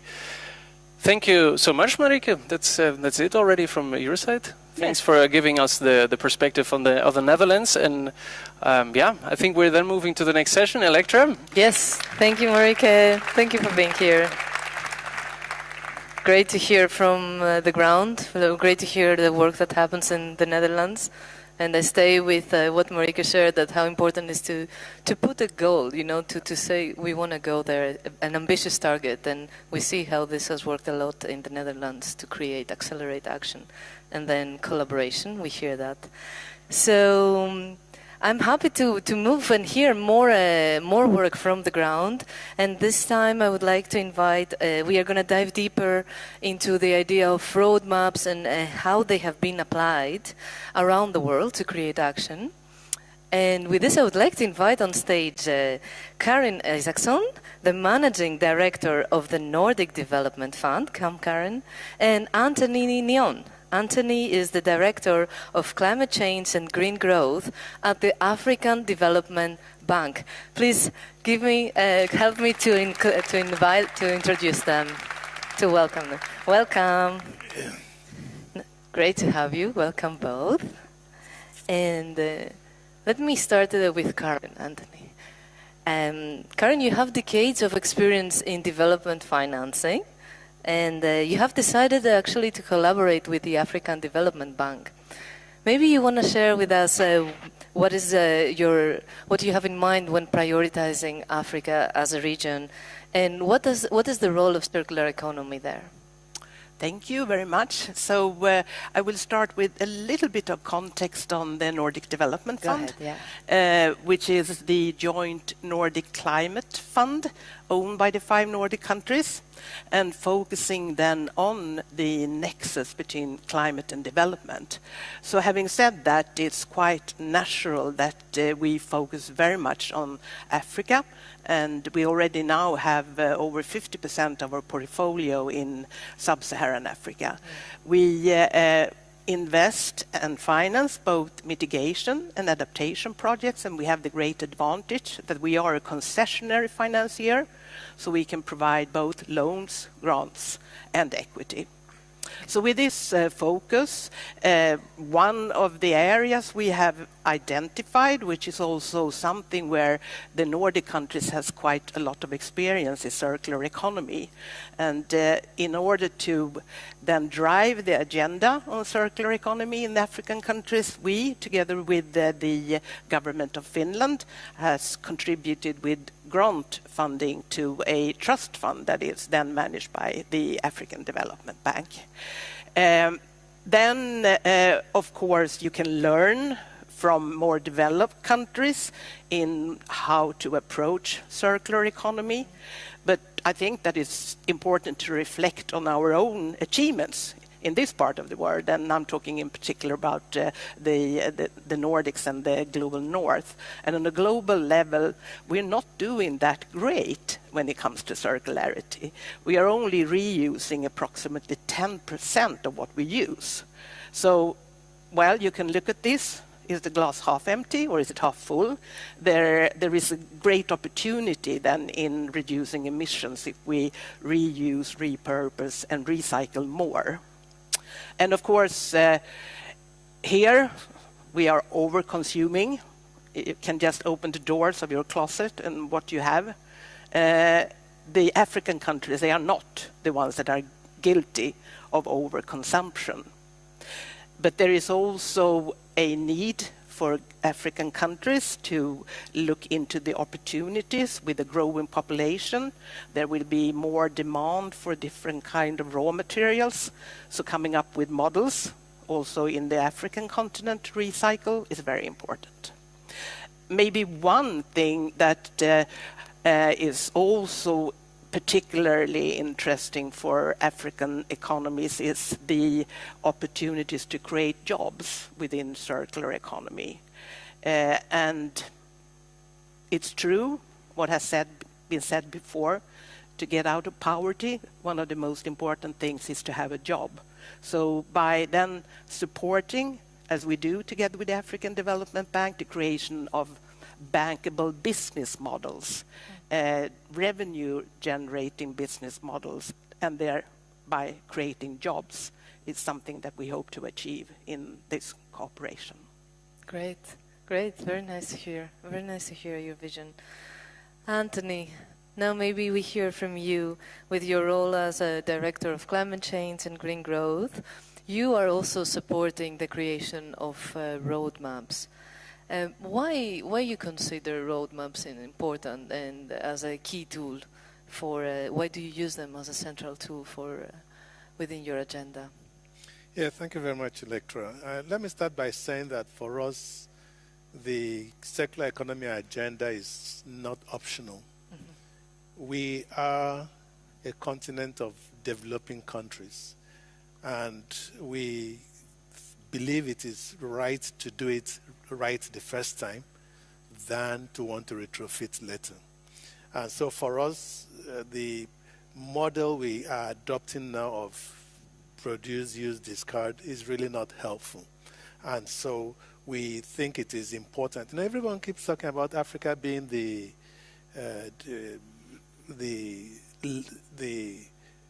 place that you can still go for raw materials and scoop the raw materials and do things. That's changing a lot. It shouldn't be so. We should be able to preserve, conserve the use of our resources. And so having seen that, we realize it is important that we don't let the drive towards circular economy to be ad hoc. You pick what you want, do whatever you think addresses your issue. There should be a long-term strategy. Circular economy is about now into the future. And without a roadmap, it's difficult to know where that future is taking you to. You end up in any destination you want without that roadmap. So for us, the roadmap is important, not just in giving milestones, but in identifying the sort of policies, national and international policies, that will need to be developed to allow that circular economy initiative to take place. So it's important for us. It's important also that it gives you a vision. You know exactly where you're walking, where you're going to. The process is very important because it brings together key stakeholders like we just heard. It's not something one ministry, one department, one government agency sits down to do. It's a whole of economy initiative. So just having that roadmap tells us that, look, we've brought together elements of the society, key stakeholders together. And so having said that, we are privileged to be supporting 5 countries, for instance, in developing their roadmaps with support from the Africa Circular Economy Facility that was put together with contributions from the Nordic Development Funds and the Ministry of Foreign Affairs of Finland. And so we're supporting 5 of those countries to develop that. And that helps us to have a common framework as to what, it doesn't have to be the same thing, but it gives you a common framework. It allows us to begin to think about the metrics, because if you can't measure it, you don't know where it is, then it's going to be difficult to finance that. So having said that, we have those countries we're supporting, and we're waiting to see what comes out of it. It's a learning process. Some countries already have that. For instance, Rwanda has a long-term roadmap, and Nigeria also has, but they come up in different ways. In Rwanda, it led first to the banning of single-use plastics, and for Nigeria, it's end-user buyback policy or something. So people have different focuses, but importantly, it allows us to know where we are heading to and what we need to do to get to that point. Yeah, thank you. Very, very good to understand how you see it as a frame to bring people together, have a clear vision, but also like that you connect the different processes and to create more of a uniform understanding and all the standards. Maybe I go to a question for both of you now, and we can start with Karen if you like. Some more, if you can provide us with some more practical examples of how these roadmaps are taken into action. And what has been actually the role of the financial sector for all of us here just to more grasp how does this work? Yeah? Yes. Okay. So I will actually pick up where Anthony also said a few words about the building of institutions and building of roadmaps, and then conclude that if we're going to, and if maybe it's not the right word, to be able to save the immense challenges with both mitigation and adaptation within climate change, we need to work together. That has been said before. It is absolutely important that both the public and the private sector that join forces. The role of the public sector and the role of public financier is very much to create the enabling environment, to create the right prerequisites for projects, either publicly financed project or privately financed project to take off the ground. So that's one absolutely important part that has to be in place. But it's also immensely important that we have the right business models if we then think about how to involve the private sector. And for the circular economy, this is also something that is still in the making. We're not there yet. And there is no well-known concept on how to finance circular economy ventures. I have sometimes in the past when I've been speaking, I compare with where we were maybe 10, 15 years ago when we started to finance off-grid energy. Yep. Not many people knew what was an IPP. Now everyone knows what is an IPP and how you can finance an IPP, because you can actually have a positive cash flow from the investment as such. And it's well understood, and it can be repeated, and private investors can then also provide the financing for these kind of ventures. So this is a challenge, and we're not there yet. But there are examples, and I would like to then share with you one experience that we have from financing an equity fund. It's called the Emerging Market Climate Action Fund. It's co-managed between the EIB and Allianz, which is a big investment bank. The interesting thing about this fund, there are many interesting things, but one interesting thing is that it brings together different investors with different risk-return profiles, and I hope that makes sense when I say this. So investors like the Nordic Development Fund, we expect a return, but we are also very willing to take a high risk, has been able then to crowd in truly institutional investors, and one of them being a Swedish insurance company. So in this structure, we have 1/3 of the high-risk investors and 2/3 of the less risky investors. One of the first investments they have done is a cool chain for food in Nairobi, which I think qualifies for circular economy, that will then help the food to be preserved and avoid food waste. So bringing together investors with different risk-return requirements, investing in something that has a positive cash flow, but is still considered to be high risk. So that's one example of bringing together different stakeholders and working together to find solutions for circular economy ventures. Thank you, very clear. Thank you, Karen. Anthony, we have a little bit more. Thank you. Anthony, maybe from your side, can you also help us with bringing some more practical examples of how the roadmaps are taken into action, or how has been the role of finance in this process? Yeah, like I said, the roadmaps are work in progress, and we're learning from them as we go. But investing in circular economy did not start with the coinage of the word circular economy. We've done quite many things that now pass for circular economy, whether it is in agriculture, whether it's in land restoration, water practice, and so on. We've done quite a lot of that. And for the finance, some of the things we've seen come up generally is the issue of the risk. For my continent, the perceived risk is just out through the roof. But the real risk is really not as much, if any. And so we've put together the risking tools to allow those who are scared of coming to the continent to invest to do it. We provide partial risk guarantees, partial credit guarantees. And then recently, the UK government said, look, I don't know what people are talking about risk in Africa. We're going to set up a guarantee fund for you, $2 billion. If anybody defaults, take from it. That shows the confidence that they have, and I'm actually hoping that many more countries would actually see that it is there.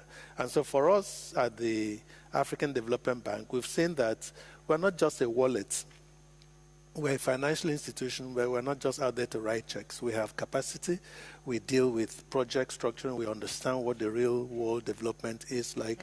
You know, a lot of knowledge generation within the bank. So that helps in that. And we have facilities. I talked about the Africa Circular Economy Facility. We have the Africa Green Facility that allows us also to finance most of these projects, whether they're coming through climate change or they're coming through biodiversity or they're coming through industrialization.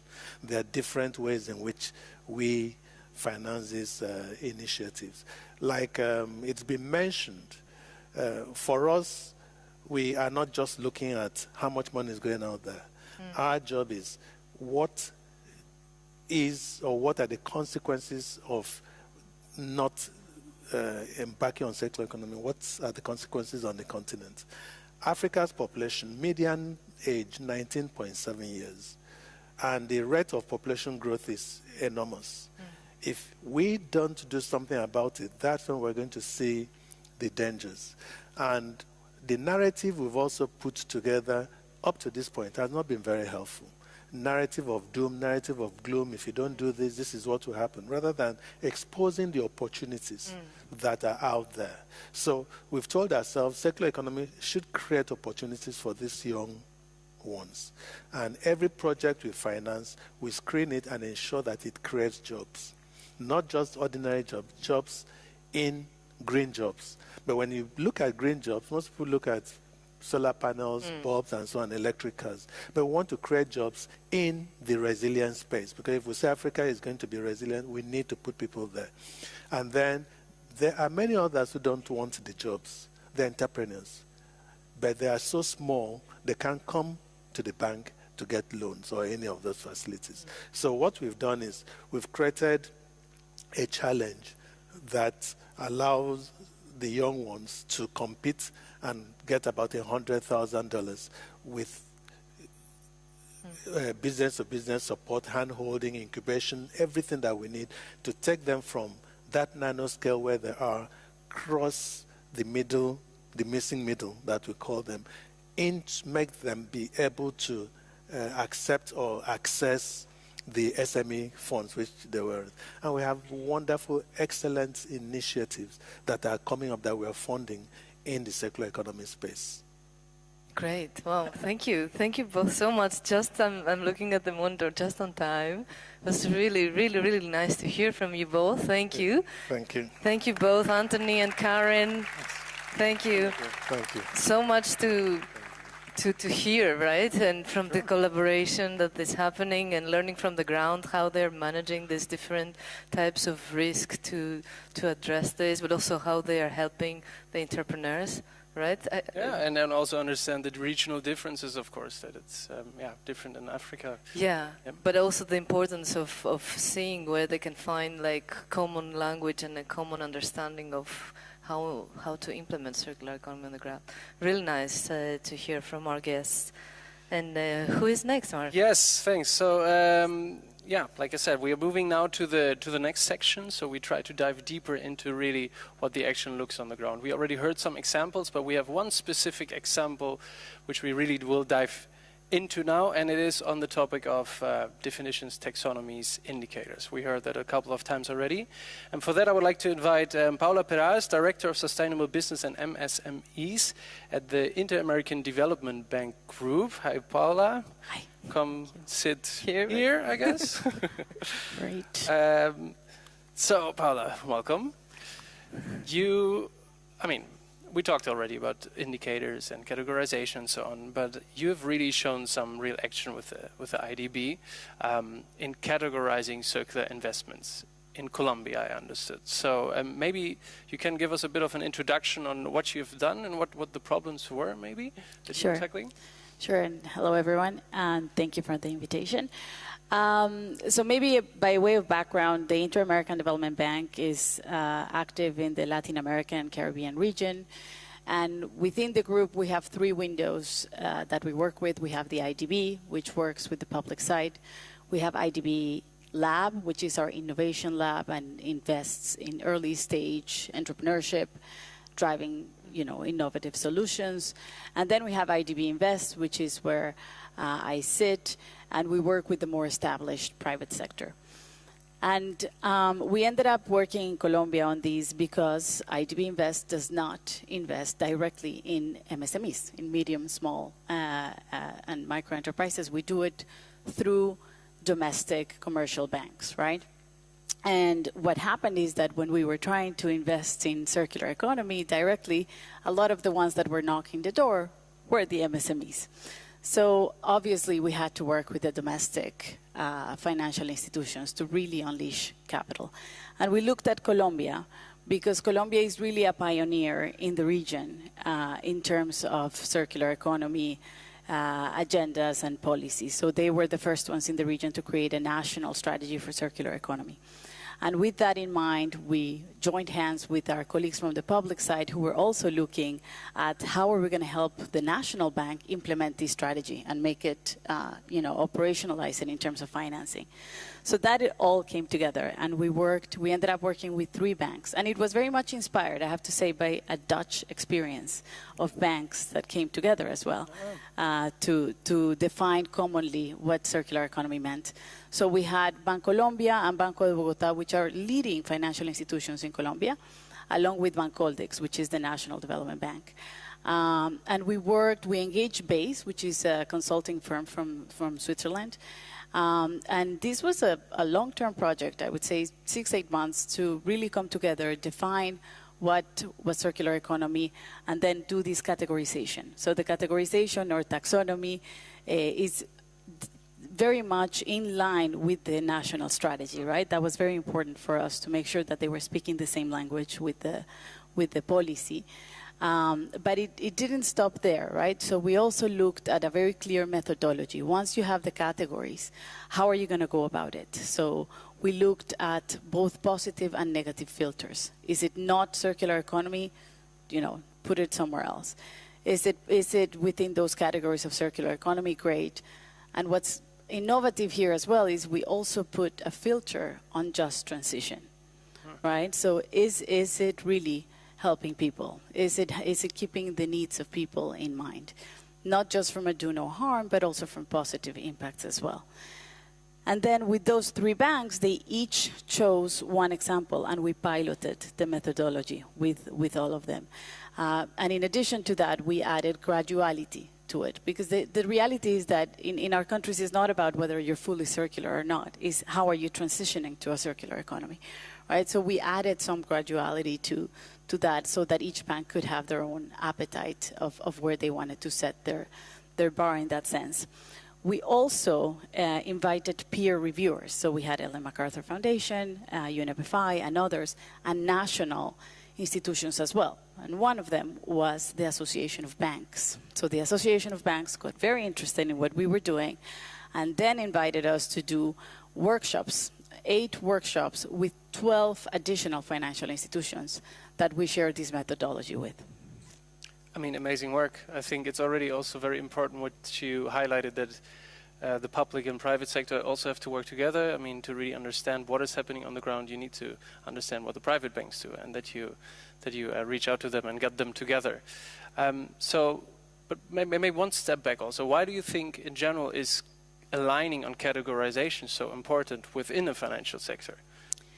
So I think many of my the previous speakers alluded to that, but definitely the common language is critical, both to have credibility and confidence from the banks. The domestic banks were interested, they knew something was happening, they knew the opportunity was there, but they didn't quite know how to go about it.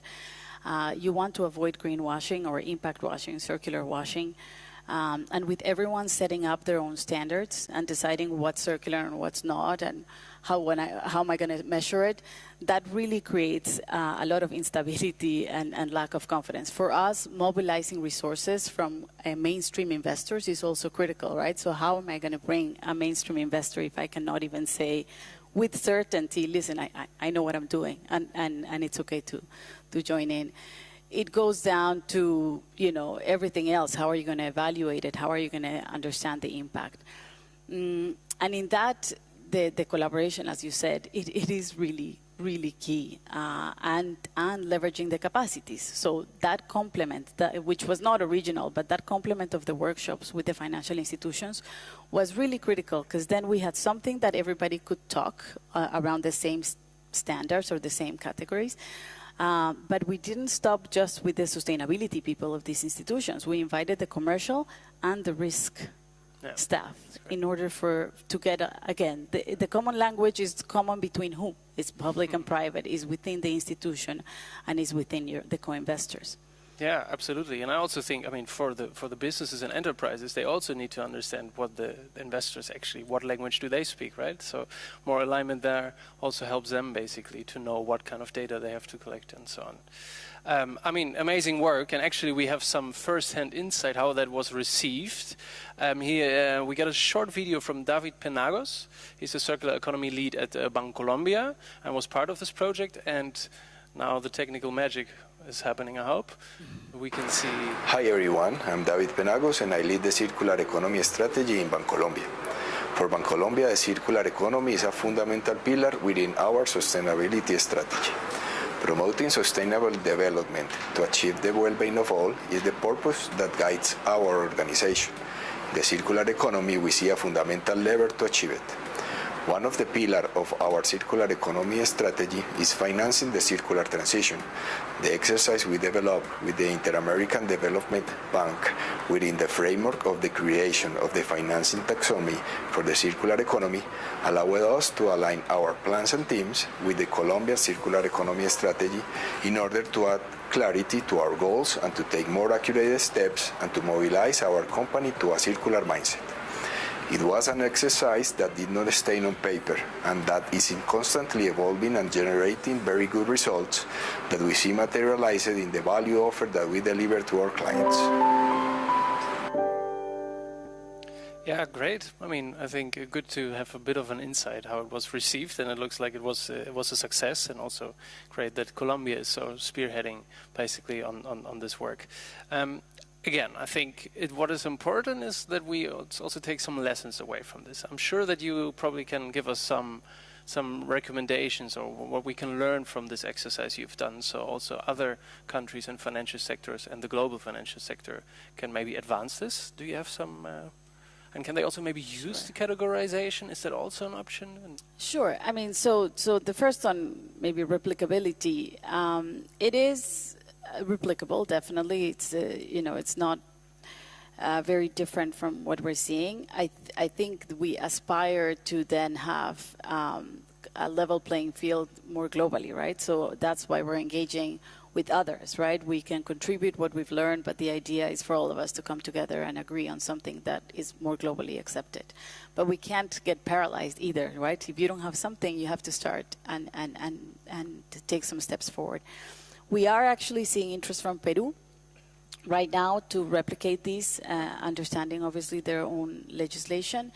And what's really interesting, and it's one of the lessons, is in Peru, the main interest came from the microfinance institutions, which was a little bit surprising for us. But they definitely saw an opportunity for them to have an edge. And in Colombia, what we also noticed is that for MSMEs to really take advantage of these opportunities of new lines of credits or new mechanisms that happen, capacity building is also necessary, right? So you're not going to be able to do it all alone just with the financing in place, right? So having some level of advisory, working with chambers of commerce, working with the government, having the right incentives, and having that dialogue with the public sector in terms of where to, this is what I'm experiencing. I'm experiencing that virgin materials continue to be much more, that moving secondary materials is much more expensive because they have an extra tax because it's considered trash. All of these different things that they're going to start to see it as they evaluate these models. Those have to evolve. You have to continue that conversation. So I think that's one of the key takeaways there. Yeah, great takeaway. And is the categorization, can it also be used in really by others, or is it a bit more? It can definitely be used by others, and where it was very specific to the Colombian strategy, we mention it. We made a point of making it very explicit to say this is eligible within this category. It may not be eligible in other definitions. So we made a point, because we were thinking about replicability, to spell out those places where may have been much more specific to the Colombian legislation. It is in Spanish, but so it's replicable to that extent. But no, we're working on the translation as well, and there's technology as well to do that Great. for us. Yeah, thank you so much. I think it's amazing to see really how this collaboration within the financial sector can actually look like in action. And again, definitions, metrics, indicators, categorization is key. Thank you so much, Paula. I think we're moving to the next Thanks session. so much. Yes. Thanks. Thank you, Paula. So, yeah, I mean, we learned from the financial sector, we learned how the financial sector can work together, but now we want to look at an actual project, how that really looks like, right? Right, yeah. So we want to hear also what are the needs of those ones that lead the circular innovations on the ground. Yeah. And we wanted to bring also some voice from India. We are happy to have here an example from India. It's a company driving circular economy in multiple sectors, including e-waste, batteries, plastics, and glass. And let me welcome on stage Pranshu Singhal, founder and managing director of Karasambam. Welcome, Pranshu. Thank you for being here. Oh, yeah, fine. Yeah, we can move. Thank you for being here. And yeah, we are curious to hear how is actually the reality from your side and being very much involved in the practice of circular economy on the ground. Let's start with us. Tell us a bit what does your company do? What are you active in? Thank you, Electra. So greetings everyone. Karo Sambhav is a Hindi word which translates to make it possible. That's the name of our organization. It was founded in 2017. To drive circular thinking at a population scale. I would like to really emphasize the population scale word here. So what we do at a grassroots level is create fundamental systems so that material circularity can happen. Now, what it means is essentially laying down physical collection systems at a grassroots level, which means working directly with retail, working directly with individuals, going to households to collect products, working with office complexes, enterprises who buy products. Now, why do we need to do this? Because municipalities essentially are, fairly focused on the household waste, and the bandwidth to collect complex products is not there. And it is critical that we collect these materials and create incentives for people to participate. So that's the first thing that we do. The second thing that we do is once products are collected, then how do we recycle them? And that's a big challenging space because quality recycling infrastructure is not yet present, at least in most emerging markets. And when I say quality recycling infrastructure, I essentially mean, can the materials come back and can we reuse them to make a new product? So can I extract, let's say, plastics from a printer and can I make something, which is of a similar variety, similar nature? The third body of work that Karosambhav is trying to do is connecting with companies and help them have a supply chain for secondary raw materials. Yeah. So, which again is a very challenging space because especially in electronics, the manufacturing is not even in India. So the components come and then they are assembled. So it becomes very complex after a point in time and depends really on the material that we are talking. For glass, it is very easy. So we collect the material, we clean it up, bring it to a certain technical specification, goes to the brand. But it's very challenging for electronics in a similar way. The second part that we have been trying to do is what many speakers like Nicola, Karen, Anthony, they have all talked about is what is really circular economy and what is the framework. So in terms of defining and bringing what I call an industry status to circular economy, which means these are the standards, these are the ways of working, this is how we should do it. Those very basic things of enabling circular economy at scale.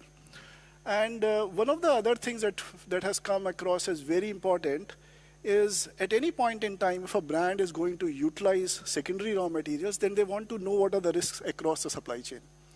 And how do you capture those risks? How do you understand the social risks of involving informal sector? There's a large talk globally on inclusion of informal sector after formalizing, but it has its own inherent risks. So how do you capture those risks? What are the environmental challenges in the whole supply chain?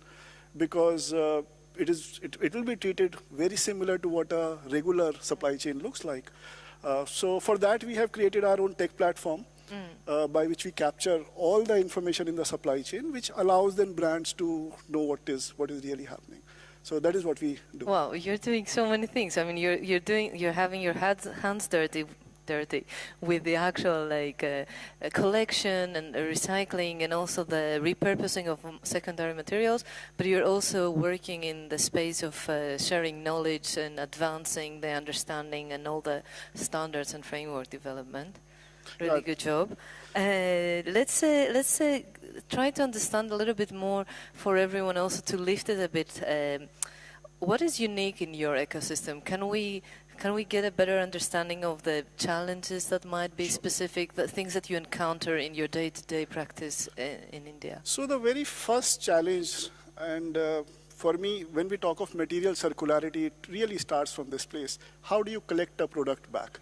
Once you have given it, once a product has been sold and now it's in hand of an individual or an enterprise, how you can't go and snatch that product. I mean, how do you encourage, inspire, enable people to participate in collection?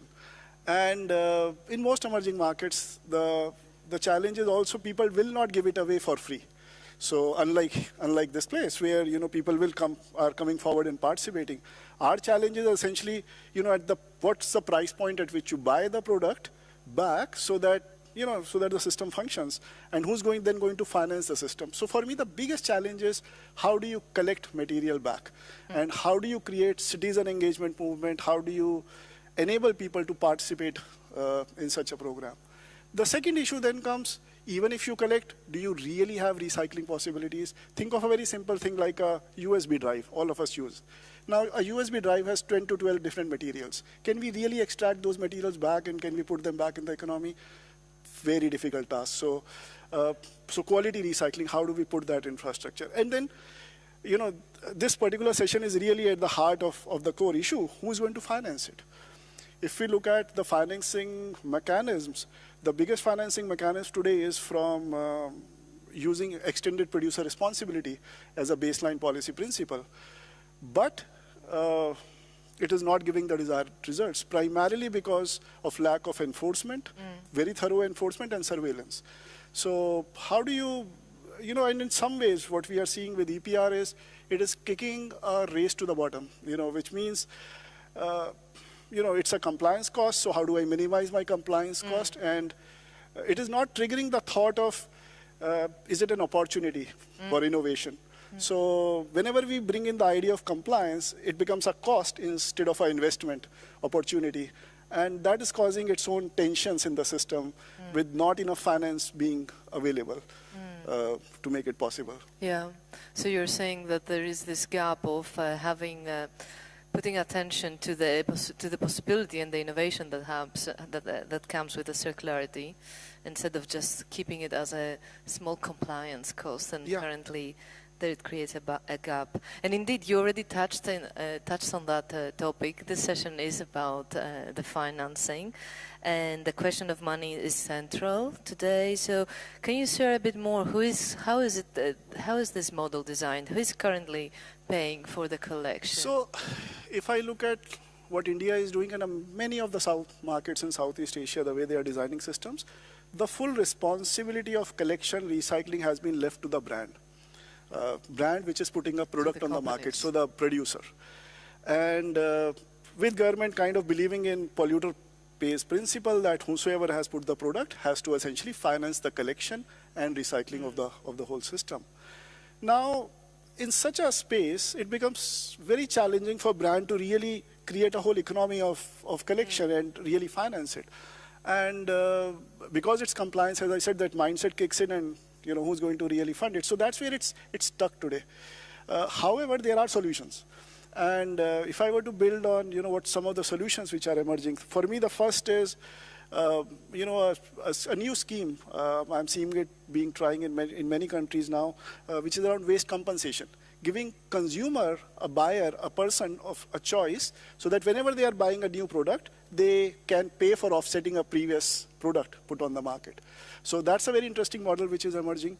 Another model which is being debated, but again, I haven't seen it being put into action, is can we really load the cost of circularity on the selling price of the product itself? Almost all of our work shows it's very small numbers, less than a percentage point in most cases.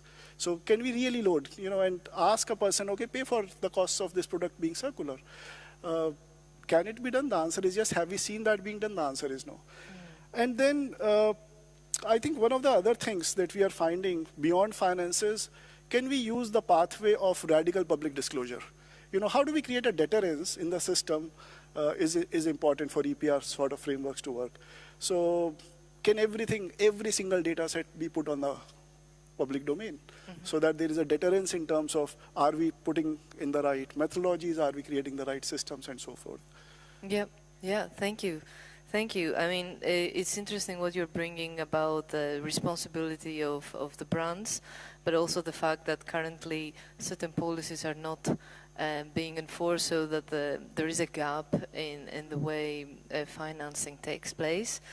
And it's also really interesting to hear how, like we heard before about the national roadmaps and global roadmaps, but really to see how when we come to action, there are still challenges that remain, and it's key to work with practitioners who understand the local context. Maybe let me add just one more point, and it has been brought up very beautifully by the previous speakers. And that is around, so there is a lot of dialogue around financing this space because a lot of infrastructure is required, physical infrastructure to make collection, make recycling, and then also re-engineering the materials. But the moment you are talking to financial institutions, what is missing is a common understanding on circular economy. So the taxonomy part, which has been debated, the standardization part, everyone has very different definition. And while it seems very interesting, but do we see real action in terms of investment? The answer is people are still, taking a step back, still thinking, should I? It's risky. So it's not very well understood. So a very important, thing which I'm at least seeing in this session is how do we come up with these very common business models? This is worth investing. This enables collection system. This enables recycling. Because otherwise circularity is a concept and we really need to land it now. Yeah, thank you. And it's interesting also to reflect on what could be the role of the MDBs and the key financial institutions to support this transition locally, working with local experts and practitioners that understand the details and the particularities of its context.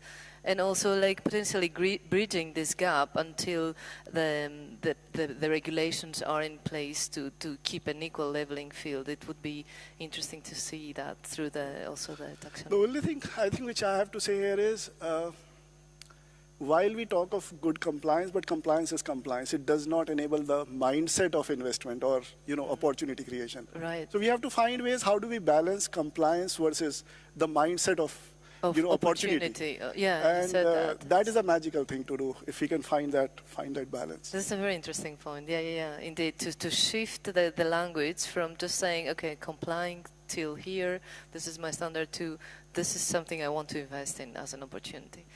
Great. With this, actually, I want to thank you, Pranshu, for being here, coming all the way from India. Thank you. Thank you, Pranshu. Really great to have you. Thanks. Thank you.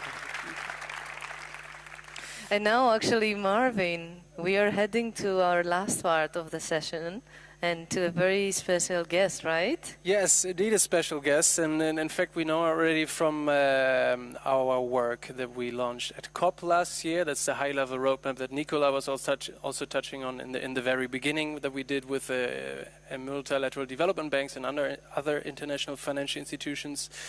And yeah, we are extremely happy for the continued support. And she's actually now here to share with us a bit call to action and do some closing words. So please welcome with me the Minister for Environment of the Netherlands, Viviane Heijnen. So here. Welcome. Well, thank you so much for the kind introduction here.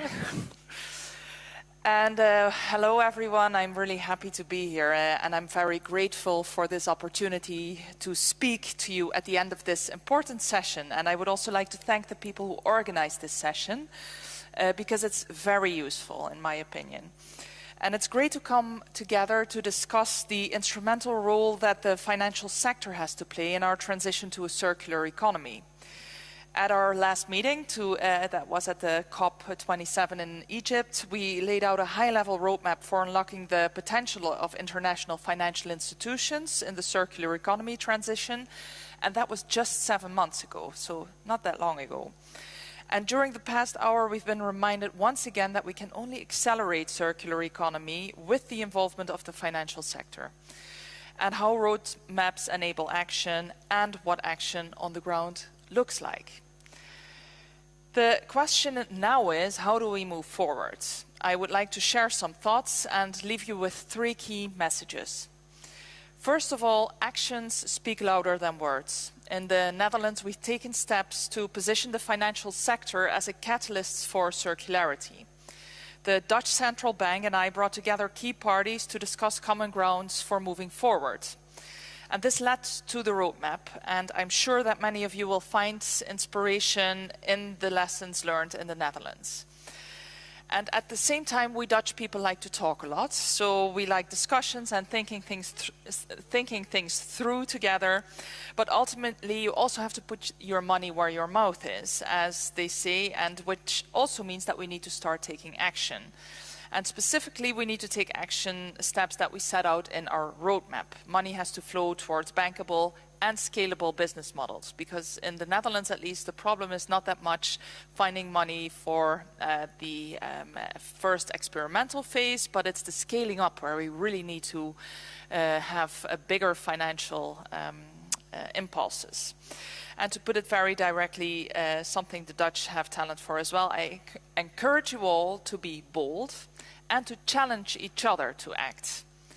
And I think this is an important point for me personally, because I see that in the Netherlands we have a lot of companies, and I think also the government, we want to be a front runner, but it also helps to speak to peers. So also try, if you're working for a bank, try to speak to colleagues from other banks and share your positive experiences in investing in circular economy initiatives, for example. And the same goes for people who are active in governments. Please share all the positive things that you can do with your colleagues. Number 2, be the ambassador, that's what I'm actually saying now, of the theme itself. So pollution, climate change, and loss of biodiversity are problems that don't stop at national borders. And since transnational issues require transnational solutions, our international financial institutions must contribute also to finding them. So several multilateral development banks have already come together and launched collaborations, and that's a major achievement already. The seed for that initiative was planted during the World Circular Economy Forum and Climate that took place in the Netherlands in 2021. And I'm very proud that the Netherlands has embraced this initiative and is taking the lead to move it forward. And I also urge other national governments and international organizations to step forward and give this initiative the support it really deserves. So then number 3, and I can't say that often enough, the circular economy does not exist in isolation. It's not a new topic, and it's not a distraction from reaching the Paris climate goals. It's a fundamental tool for addressing global crises such as pollution, climate change, and loss of biodiversity, and doing that in a very integrated way. And if you ask me, the current geopolitical climate gives us even more reason to re-evaluate the resilience of our value chains. The financial sector holds a key that can unlock the circular transition. And I'd like to turn that key together with you to open the door and welcome a brighter future for coming generations. Thank you very much.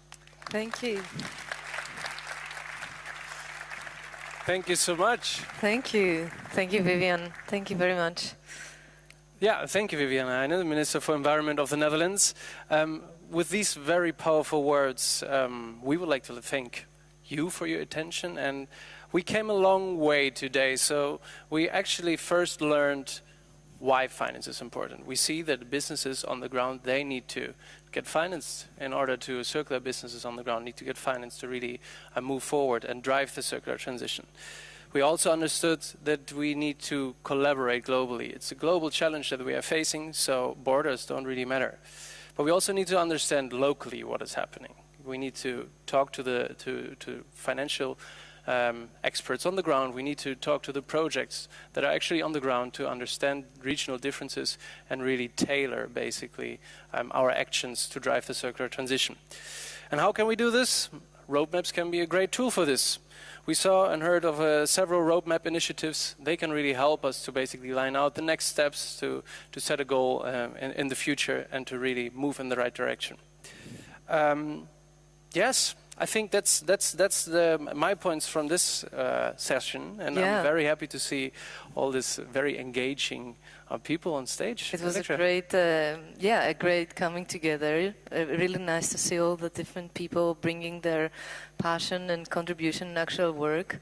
And you said we heard about the why it's important, the how it happens with bringing different actors, public, private, but also the different business stakeholders.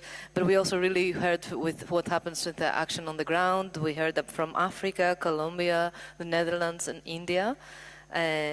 How it's important to engage with local players, to really acknowledge also the regional differences. So with this, we are all very happy to have you, and also we want to thank actually our friends and partners who helped us to bring this session to life, European Investment Bank, GSZ, and Prevent Waste Alliance. And we want to thank all of you and our guest speakers for being here in such an important topic. We hope you enjoy the rest of this gathering of like-minded people, and the next days. We are very happy to be here. Thank you. Thank you.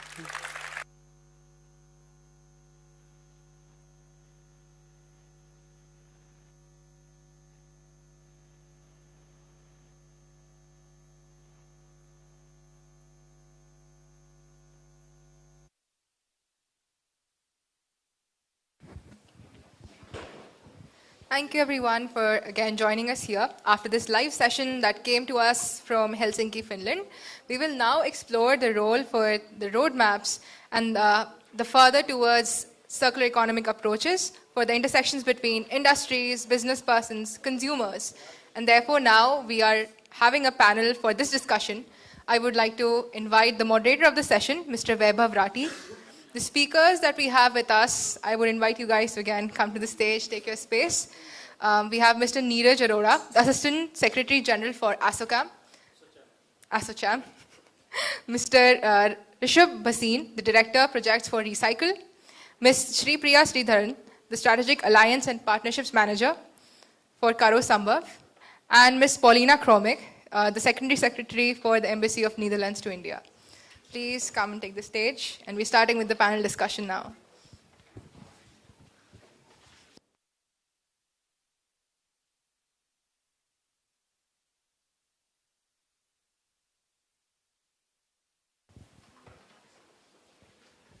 Thank you so much.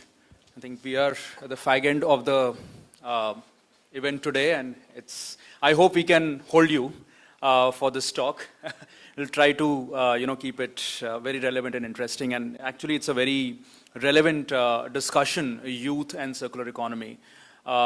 It's a growing conversation now. Also, it's not just a conversation. Youth is at the forefront and at the center of as implementers, as innovators, as passionate businessmen or businesswomen to kind of get into this whole area of circular economy. And today what we have very eminent panelists here who are representing industry associations. We have government representations from Netherlands on circular economy, and we have implementers and we have innovators who are working in India implementing actual solutions on the ground, and they come from practical knowledge of not just successes but failures, but of challenges, and how does youth interacts with all of this. So let's kind of pick their minds today, which hopeful will be really beneficial for the audience here and also audience who's joining the live stream on what is in it for you. And then maybe at the end, after hearing from them, we'll open the floor for some questions or some clarifications if there are any. So I have Neeraj Arora, Assistant Secretary General, ASSOCHAM. Ms. Paulina Komik, Second Secretary, Embassy of Netherlands. Mr. Rishabh Basin, Director Projects Recycle, and Ms. Shripriya Sridharan, Strategic Alliance and Partnerships Manager, Karo Sambhav. So thank you for being here, and as I said, we are going to pick all of your minds today on you know, how, what are you doing, and what do you think youths and how youth can contribute. I'd first like to start with you, sir, Mr. Neeraj Arora. ASSOCHAM is one of the oldest and, you know, one of the very important association which brings industry together on many aspects. And you basically bring in big companies, big industries together. How do you think, what are the challenges that you see with respect to circular economy, and what are the opportunities you see as an industry, you know, body which is bringing such big companies together on the aspect of circular economy? And what is ASSOCHAM doing in India? Maybe you can shed some light on that. Thank you so much. So, you know, before coming to the, you know, reply to your queries, I think I should give you a brief background of ASSOCHAM, I mean the industry associations and all, what exactly we are doing. So ASSOCHAM, CII, FICCI, PhD, these are basically the industry associations, and the role of our organization is to, basically we are the bridge between the industries and the government. I mean, this is basically our fundamental role is. So what we do is we take the issues and challenges of the industries and take up to those issues to the government, to the ministries, and help ministries to make policies to resolve those issues, you know. So at ASSOCHAM or any other industry association, we have various councils on various sectors, various subjects, whether it is, you know, manufacturing or environment, skill, education, or taxation, or anything. You name it and we have it. So like we have various ministries at central level, we have various councils, various committees, various task force within our organization. And related industries are associated with us in those committees, those councils, those task force. You know, so industries means the MSMEs, the large industries and all. So, as I mentioned, our role is to make policies, to help the government to make policies for the industries and to, you know, listen to the challenges of the industries so that government can make policies. So like, for example, if you talk about the new education policy came up, the RERA, the policy for the builders. So we help the government with the views we have taken from the industries. You know, we help the government to make policies. So this is basically our role. So, you know, we are working hand in hand, very close with the ministries. Like we are working with Ministry of Environment, Ministry of Water, Ministry of Power. So ASSOCHAM and our key members are part of various governing council bodies, various, you know, committees of which government forms. Like we are part of the governing council of the Bureau of Energy Efficiency. So we help the government to make energy efficiency policies for the industries, for various states. Say for example, you know, there is a policy for 5-star rating for the electronic equipment and all, air conditioners ke liye, refrigerators ke liye. So we help the government to make policies. We help the government to spread the awareness. We help the government for the capacity building and all, because we have various industries associated with us. Similarly, with Jal Shakti Ministry, we are, you know, chairing certain committees where the government is making water efficiency policies for various industries, agriculture, manufacturing, residential, and also you will soon be, you know, hearing that there is a policy, there is a ministry, you know, they are coming up with the water use efficiency for the sector. So government is targeting 20% water use efficiency. Like we have Bureau of Energy Efficiency, we will have Bureau of Water Use Efficiency as well. So we are helping the government to make policies for these sectors. Similarly, we are helping the government to Ministry of Power. We are making the State Energy Efficiency Action Plan for various states We are working very closely with Bureau of Energy Efficiency. So I am basically, handling these projects. So this is basically our role, as an industry association. Thank you, and thank you for briefly explaining. I know ASSOCHAM has a wide kind of a variety of work that you do, and see, my connecting question would be as a bridge between industry and government for policy formulation, as well as doing a lot of other advocacy work that you do on behalf of industry with the government. The policies needs to be implemented on the ground, and for implementation, you need implementers. You need small to big companies. You also mentioned MSMEs. And today we have audience, listening from that, kind of perspective. We have startup, youth getting into startup, youth getting passionately into networks of circular economy. Where do you see when after the policy formulation, implementation is one of the, major step to fructify that policy? Where do you see that role of youth, of young people coming up with so many ideas in implementing the policies that now you are formulating with the government? So, see, as I mentioned, we are basically association of chambers, association of industries. So we have very variety of membership with us. So we have large members. We have Adani, Tata, and so many, Hirandani, they are SpiceJet, Indigo, they are our members. On the other hand, we have MSMEs. On the other hand, we have startups also, they are our member. So we have a startup council also where there are many young minds, innovators are associated with us. So, we have so I'm basically handling the Rajasthan activities also of Rajasthan. So there we are working very closely with Department of Information Technology. So they are basically working on startups, startup related things. So basically here, because we have industries with us, we have startups with us, so we are providing a common platform to the startups. There we can meet the industries. So basically we are providing industry, youth collaboration also. So we have that platform where industries are interacting with the startups. Startups, they are, because they are looking for the investors, they are looking for big industries. So we are providing that common platform also. And this program is going wonderful. So in Rajasthan as well. So, this is one. On the other hand, definitely there are various, if we talk about the industries, so right now one gentleman talked about EPR.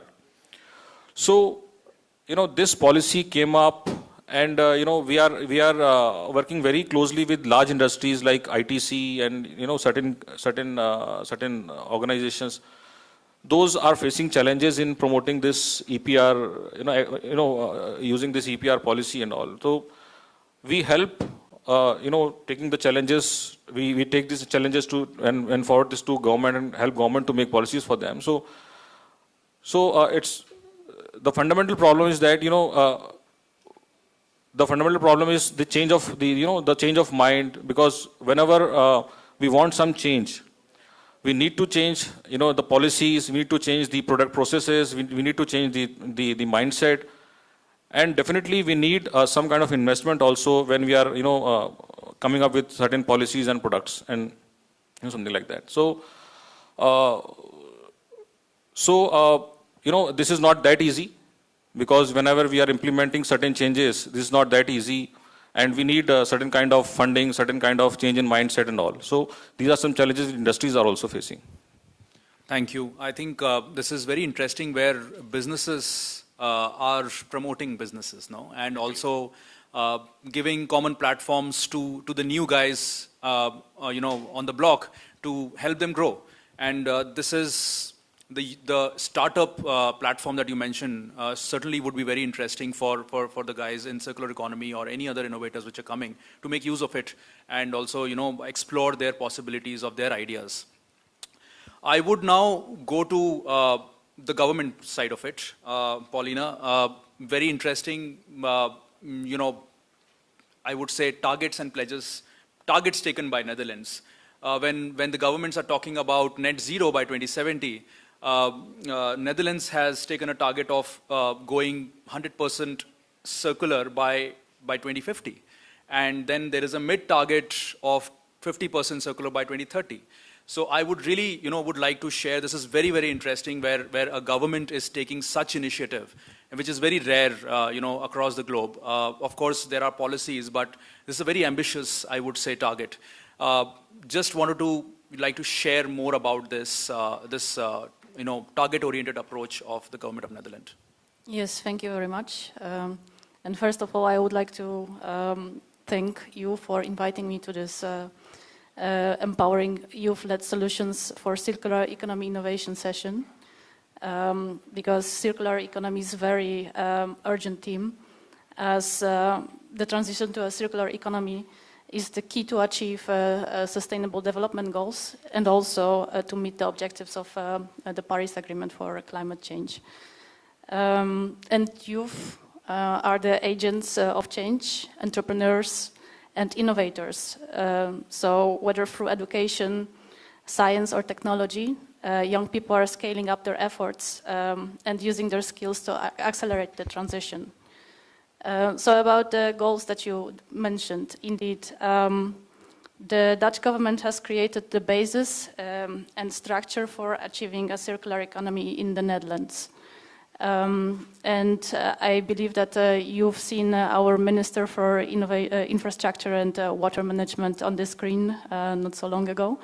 So I hope I will not repeat anything. And other point is apologies that I'm reading a little bit. My focus is mostly, my expertise is on climate change and less on circular economy. So everything that we have in place at home, I really have to structure it for myself, so that's why I will be reading a little bit.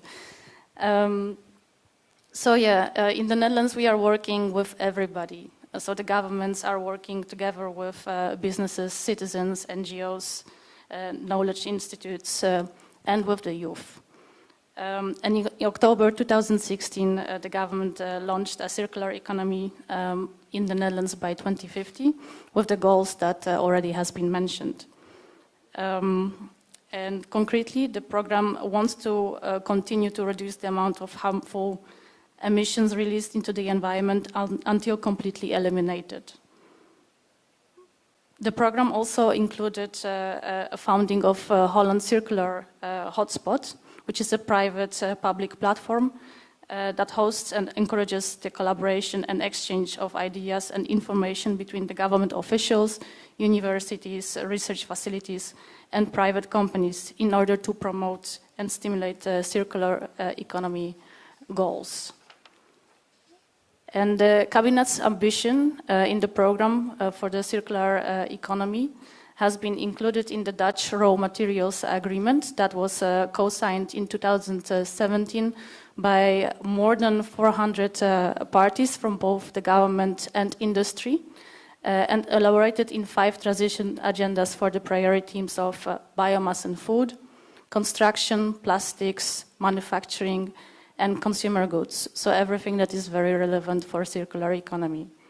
And the aim for these sectors is that they will only be using sustainably produced, renewable, or generally available raw materials and be generating as little residual waste as possible. Additionally, the aim for end-of-life products is to undergo high-quality recycling and remain valuable in the economy. So all the actions of the government, industry, and civil society organization are gathered in the Circular Economy Implementation Program that was published first in 2019 and then updated in 2021 with the goal to be implemented actually this year. And the program provides an overview of circular economy developments and the new activities that are being launched and reports on the progress of activities that were already underway. So I think I will stop here because this is the overview of what we are doing in the Netherlands. Thank you. It's actually very interesting, and parts of these priority areas, construction, plastics. In India also we have certain policies. We have a single-use plastics ban in the country. We have so many different rules on construction and demolition waste. We have rules on plastic waste management. Of course, so the policy level, if you have to make comparisons, is also kind of somewhere embedded. And now there are many companies in India as well which are, focusing on innovative plastic recycling, or the construction and demolition waste recycling has been there even before the policies were there.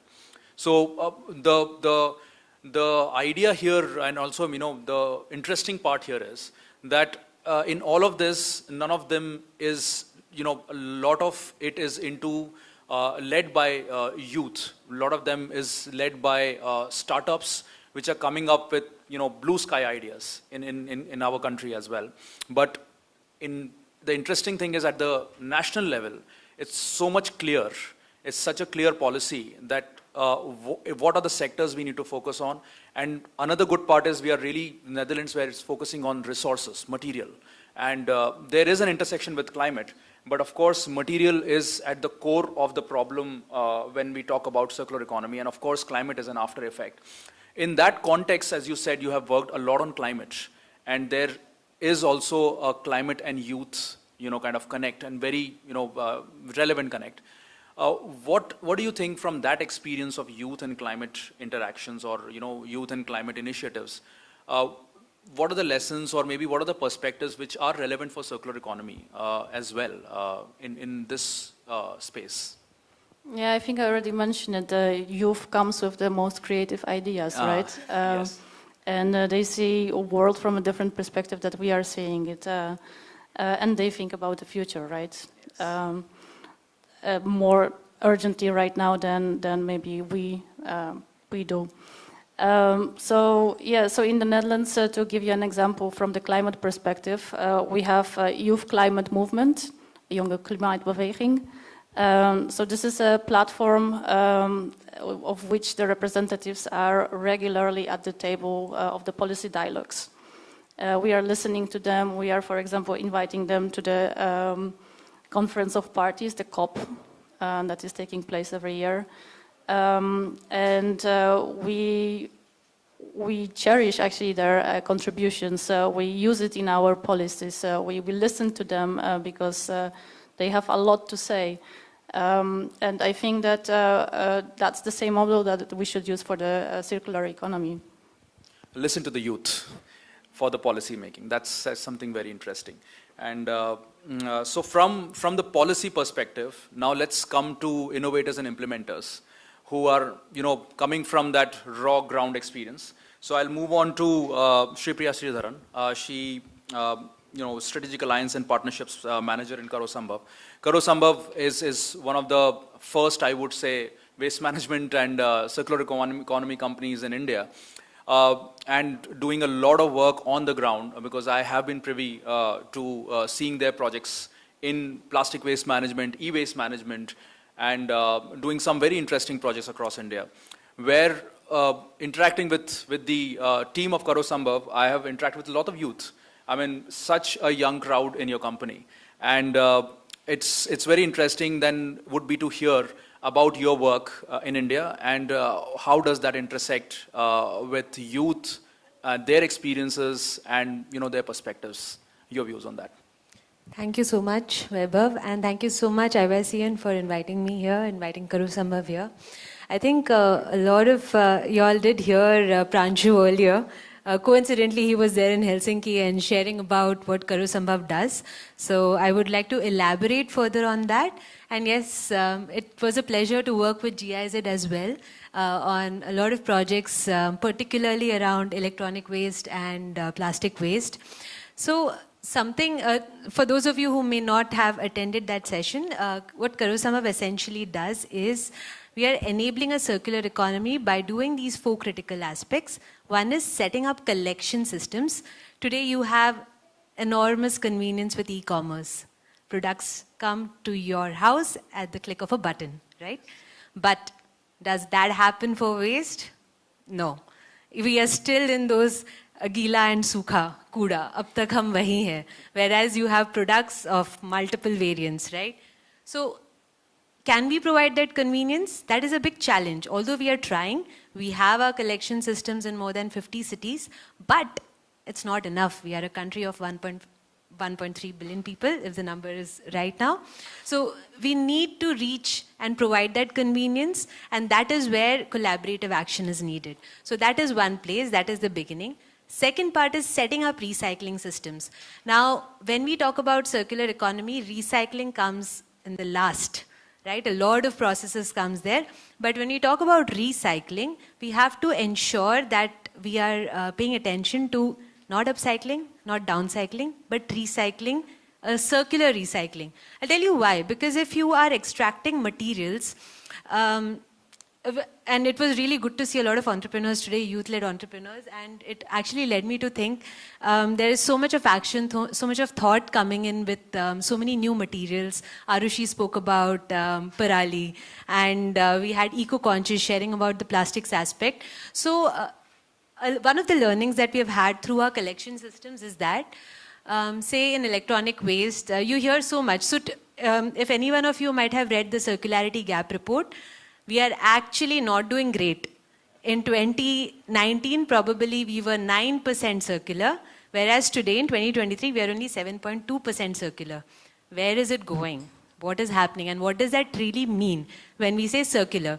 So when we say circular, it means essentially that if you are recycling, whatever material comes out of it becomes a secondary raw material. Agar aapka printer waste ho raha hai, it's done. It's served you very well, but now it's time to retire. So the printer has retired. But what has happened? Is the printer materials being used to make another printer? That is circular recycling. And whereas we need multiple solutions of different types of products, but it is also essential to think that are our solutions complicating the materials? Are we taking a homogeneous material and making it into a heterogeneous, which will complicate the upcycled product again? That is something to think about. And those are the aspects there which we are focusing today. And the fourth one is digital integration.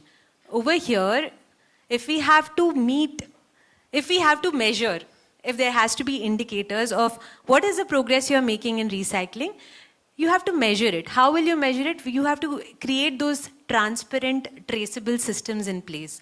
And for that to happen, you need digital integration, where we have spoken earlier about a material balance reporting. So whereas it has been there, it has been a part of the extended producer responsibility aspect, but we have taken it a level up, where with this, from the point where you collect the waste to the point you send it for recycling, every aspect, every documentation about the true process of it is being captured. Today, maybe it is, if I can draw an analogy, how blockchain is being spoken of, although it's not environmentally friendly, but on a similar level, if we can achieve a traceability of where the materials are flowing, wouldn't it be easier if you can just scan a QR code and you know, oh my God, this has come from somebody who has used this plastic in a computer, right? We're able to see that. That is the level we wish to achieve, but today we are still in that progress of making that happen. So those are the essential 4 steps what Karosambhav is focusing on. And then in about the youth aspect, so it's been a year and a half since I'm working with Karosambhav. I come from a manufacturing industry. I worked in core manufacturing for 8 years. And when I came here, something which was beautiful about this space is the different aspects of life where people are coming from. Yes, we have a lot of TERI alumni. We have people who have studied environmental engineering, but we have artists. We have core finance guys. We have core supply chain folks who have just taken a leap of faith. Aditi and I were just talking about that, of taking the leap of faith. And they have, just because they were passionate about coming for circular economy, they have chosen to come and work here. So that is something which is so interesting. And even on our ground teams, we have a lot of folks like that who have just come here because they might not know what circular economy is, but they know this is required and they're willing to learn.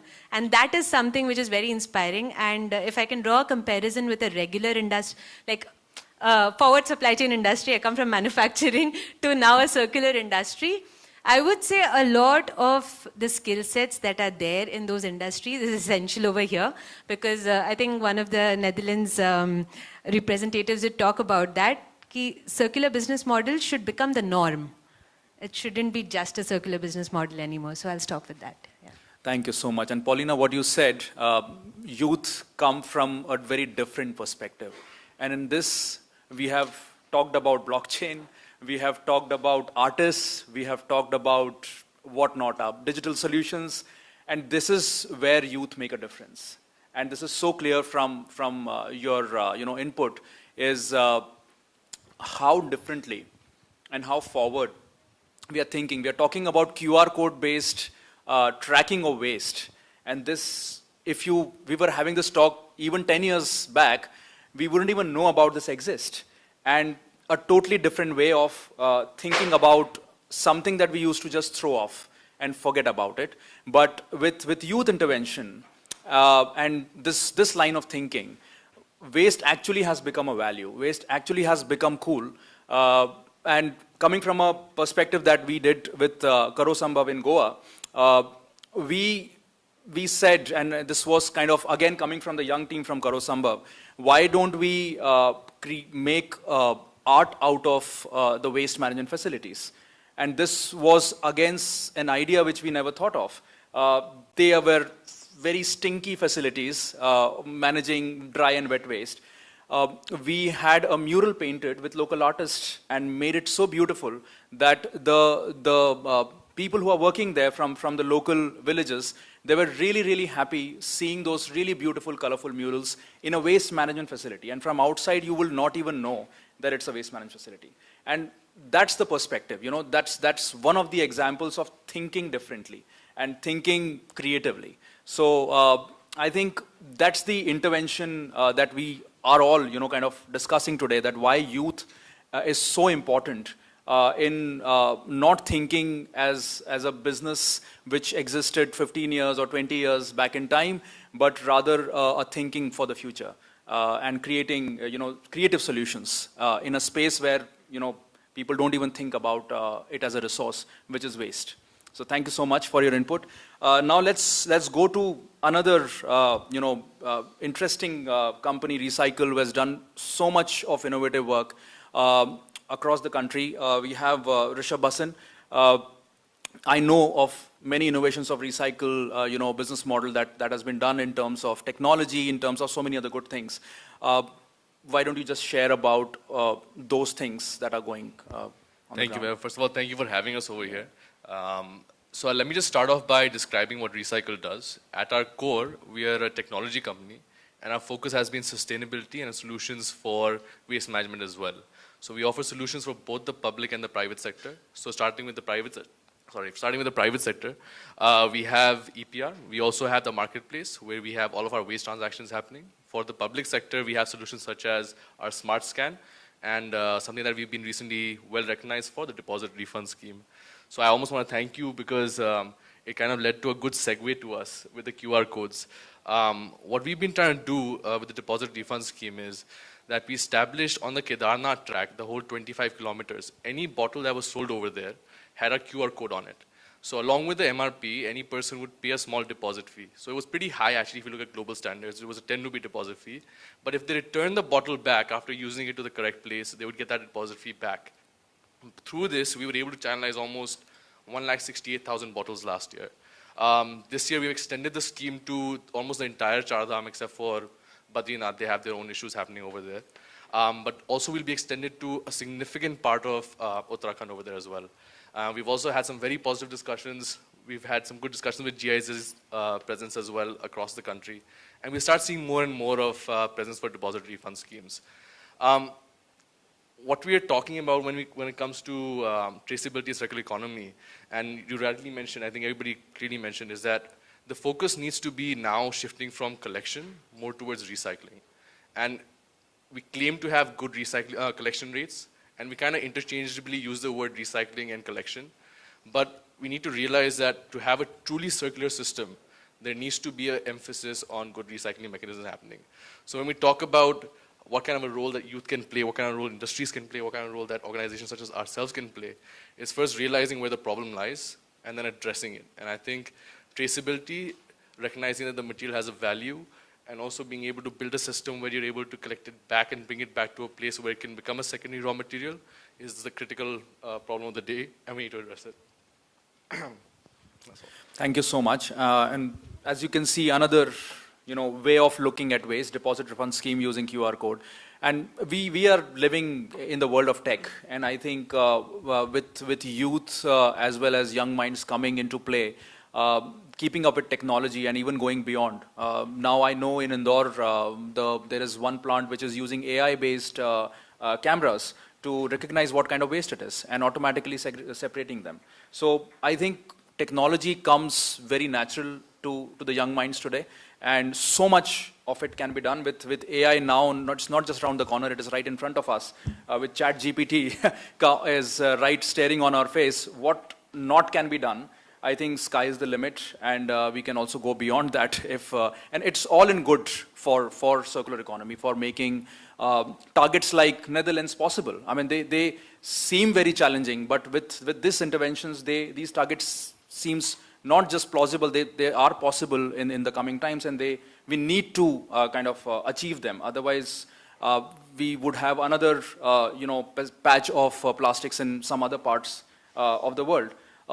So thank you for your perspectives. And I think we have talked about really good things, but there are also challenges.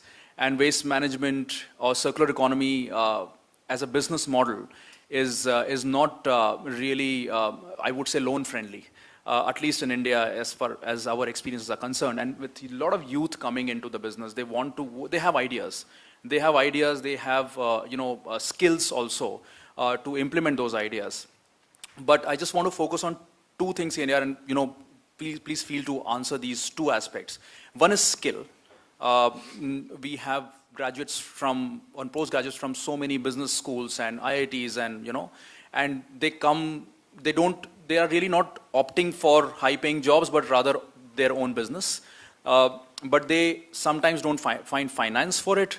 Sometimes they don't find right skill for it, because they might not be taught in the colleges in a way which industry demands.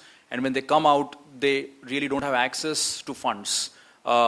So these are the two, maybe I would say gaps, how to make startups business friendly and how to enhance skills of you to do what you guys are doing. Maybe you can shed your opinion or thoughts on it, how this can be tackled for the new generation coming into the business through the platforms as ASSOCHAM has, or if you want to achieve targets like Netherlands has put forward, or what you guys are doing. Karo Sambhav actually started as a startup, and now it is where it is. So probably your views could be very beneficial for the audience listening. Definitely, I think for youth, I mean, what industry associations or the big industries or the mature industries can do is, one, I mean, I'll take our example. So we have a green building certification program. We call it GEM Green Certification. Like we have IGBC Green Certification Program, LEED Certification Program, GRIHA. So there are 3-4 green building certification programs. So in the green building certification programs, we have all these concepts of energy efficiency, water efficiency, reduction in construction waste, or using the materials which have recycled content and all. So all these concepts we are already implementing in the buildings, because I am from building sector, I am a mechanical engineer, so I'll talk about that. So, whenever we talk about energy efficiency, water efficiency, waste reduction and all in a building, what we do is we first of all propose that, the building should be designed in a way so that it will consume less air conditioning, it should have proper daylighting, I mean, it should consume less. So once building is properly designed, it will automatically will consume less energy, less water and, less materials, because the materials also they are using is recycled material and all. So why I'm saying so, we'll replicate this concept to our consumption pattern. So I mean, see, first of all, what all of us should do is we should reduce our carbon footprint. We should reduce our consumption. We should reduce our, optimize our needs. In fact, so one, this is what we all should do. At ASSOCHAM and the Green Building Council, we have associated, we have Education Council also, in that we have around 250 universities associated with us. In that, we have done MOUs with around 150 universities on green concepts. So we have established the sustainability cell there. Sustainability, circular economy, these are all interlinked, things. So we have associated approximately 150 universities with us, and This we started in 2018-19 around, and we are regularly taking the online training programs, webinars, workshops and all. We are educating the third year final year engineering students, architectural students on building energy efficiency concepts and all. So this training we are doing for free of cost. On every last Saturday of the month, we are conducting this because now we are in the online mode. And most of the universities, the students, they attend this program.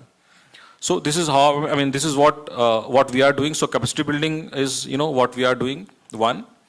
Second, we have trained around 2,000 plus certified professionals on green building concepts. So this is the additional advantage, additional, feather in their cap. They have the certificate from a body like SOCHM or CI or FICCI, like that. So this will be helpful in, making their career towards sustainability, circular economy, carbon footprinting and all. Next, as I mentioned, we do many conferences, workshops, programs on sustainability, on various subjects, various sectors across the country. हर दिन कोई ना कोई conference program हमारा चल ही रहा होता है in any part of the country. So you can track those conferences, workshops where the related industries are coming. Say for example, if you are doing a program on steel thing, we are doing a program on carbon footprinting, we are doing a program on taxation and all. So you can attend those conferences. There you can interact with those industries, and that's how we are providing a common platform where industries and the youth and basically these are B2B, B2G kind of programs where you can interact with the industries and you can share your concept, your views with the industries and find the right industry, those who can help you, can listen to your concept, your views and all.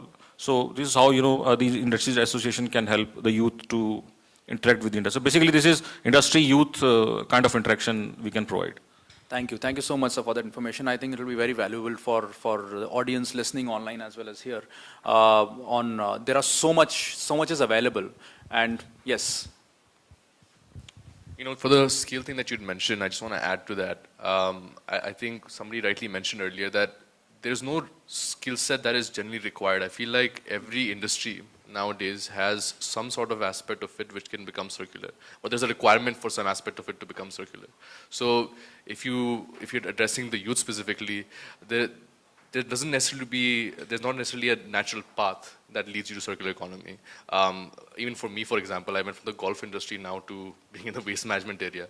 So what I think is more important is just of a mindset and understanding that the behavioral change and the way that you do things is more important. And that'll lead to a circular economy. And we see that in the way that we execute our projects as well. So going back to what we did in Kedarnath, we expected that the people who were, not the locals, the people who were visiting, the people who were traveling to these places, would be the more conscious and the behavioral change ones. But it turned out that the majority of the people who were returning those bottles back were the pithuwalas or the locals. And they understood and appreciated the fact that it was their environment that was getting affected in the long run. It wasn't somebody external. So yes, there's a requirement for skills, there's a requirement for having a basic understanding, but there's no necessary need for training as such to transition into circular economy at this stage. But of course, as Sir rightly mentioned, there are these programs that you can reach out to and you can help to just establish that skill set if you're required to enhance it. A little diversion from there, Rishabh. So when we talk about materials, okay, secondary raw materials, one thing to also note, this is just a step ahead of if at all you really want to go deeper. Like today the world is an open place. A lot of us identify as global citizens, and the country boundaries, it's beyond country boundaries now. So secondary raw materials is something that is extracted from the wastes, right? The so-called waste, which we don't want to make it a waste. But it is also essential to understand there is something called as critical raw materials. Now, what are those critical raw materials? To put it simply, there are some materials without which we cannot make any product. It is essential for making products that are highly consumable, but uska supply बहुत कम है. So that becomes essentially critical raw materials. And when you say the supply is less, is in terms of how easily can the virgin resources be extracted from the Earth's core. So today, those resources are becoming increasingly challenging, and that is why we have to hunt into the urban mines which are there. So now for that, we do need material scientists, we do need experts and people who understand those materials and are able to connect it. Because today the way Reva mentioned about phone, right, how difficult it has become to take it out and do a DIY disassembly yourself. So do we have an understanding? And Aam Janta will not have an understanding of what the material is. Maybe also not the stakeholders involved. But we do need people, we do need experts who can tell, maybe this material, let me give a simple example. Har kisi ke ghar mein, there is a television, right? A television set so common. There is a critical material as per Europe. Indium is a critical material for Europe. And that indium is present in the TV screens with the black screen which is there. Extraction of it, there are economic extraction today is not there. Correct me if I'm wrong, if there are any, but it is not there. And just look at it globally, television sets are there in almost every house, and every black screen has that. But its extraction and those piles of waste are still lying there. It's already deemed critical in Europe, but can you see the supply chain gap here? What are we going to do? Hai hamare paas, but how do we extract? And how do we, trading of waste, understanding the policy, basic policies. Trading of waste has got its own challenges, inter-country trades. So not only one is on a regular business, there are a lot of skill sets which are interchangeable in traditional industry versus sustainability. But when it comes to materials, when it comes to understanding the trade of it, when it comes to understanding the standards, we have standards, we have ISO standards, we have BS standards, EN standards for a basic manufacturing industry. But those standards are not there when we talk about waste, because the homogeneous materials are turned into compounds, something mixed with, to enhance the product quality, to enhance its usability. Right? So us wajah se we need experts who understand those materials, understand the heterogeneity of those materials, and are able to provide solutions to convert it into homogeneous materials for enabling that circularity. So that is one thought, and also on the standards and policy part. But I'm conscious of the time. Netherlands, a lot of them use bicycles, right, in the entire city. But at one point in time in the last century, Netherlands also had a lot of vehicles on their streets, but it was because of the public push towards change of policy. A majority of cities now accessible on bicycles, but that happened because of the nudge people made. In India, I hear a lot of discussions on politics, random, unwanted discussions also on politics, which are not fruitful. Some are fruitful, some are not. But are we discussing that for environmental policies? Is the youth aware of what the circular policies are for the nation? What is an EPR policy that exists? So those are some conversations that must happen even in a canteen, in a tapri discussion. So that is a level of change, yeah. Thank you so much, and I think in the interest of time, and thank you for that perspective, maybe if you have anything to share, and then we close the session. We were supposed to take some questions, but maybe we all are here. You can catch all four of them. Just very shortly, one thing, just what you said about a phone. I would encourage you to Google a Fairphone. This is a product designed in the Netherlands, a phone that you can actually disassemble and exchange the components that are not working, and this way have a long livability of your mobile. And coming back to your question, how do we help those young entrepreneurs? I would say whatever is there already available for startups. You have different hubs.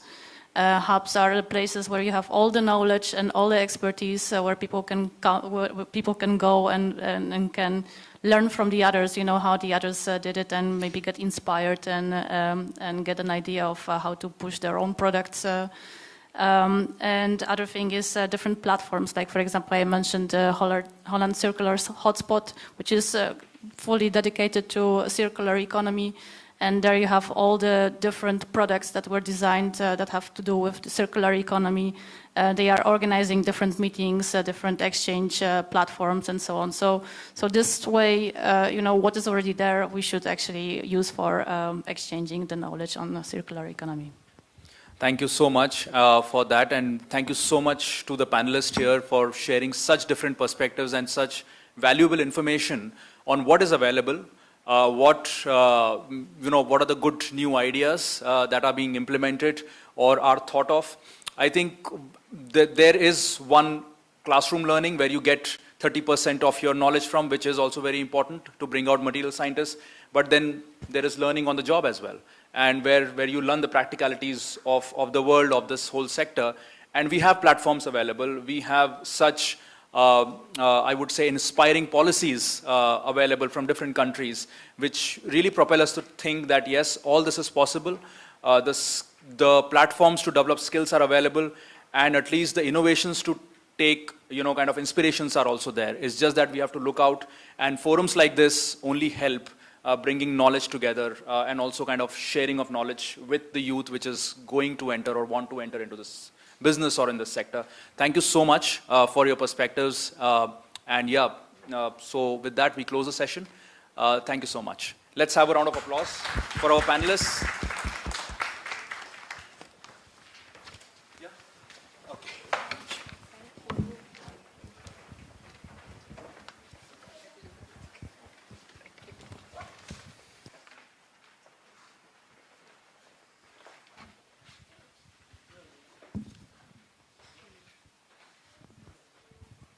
Thank you so much again for the insightful panel. I can already feel the roaring energy and the call for action from all the panelists and the moderator as well.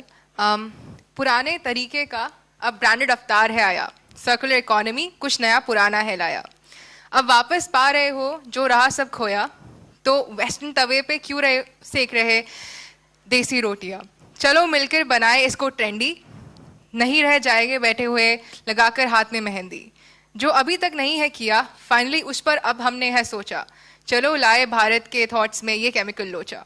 So let's now take this action forward, and I call upon the president of IYCN for the launch of this Circular Economy Forum as well as the pledge. I also request you all to wait here, because we're going to have a picture with all of us together. So Ashish, over to you.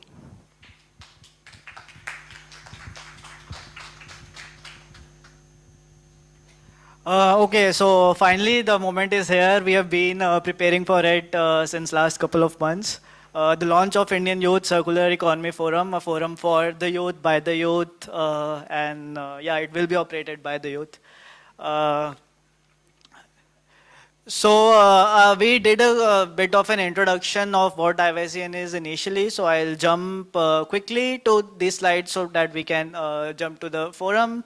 Indian Youth Climate Network was founded ahead of UNFCCC COP in 2008, observing the lack of youth representation.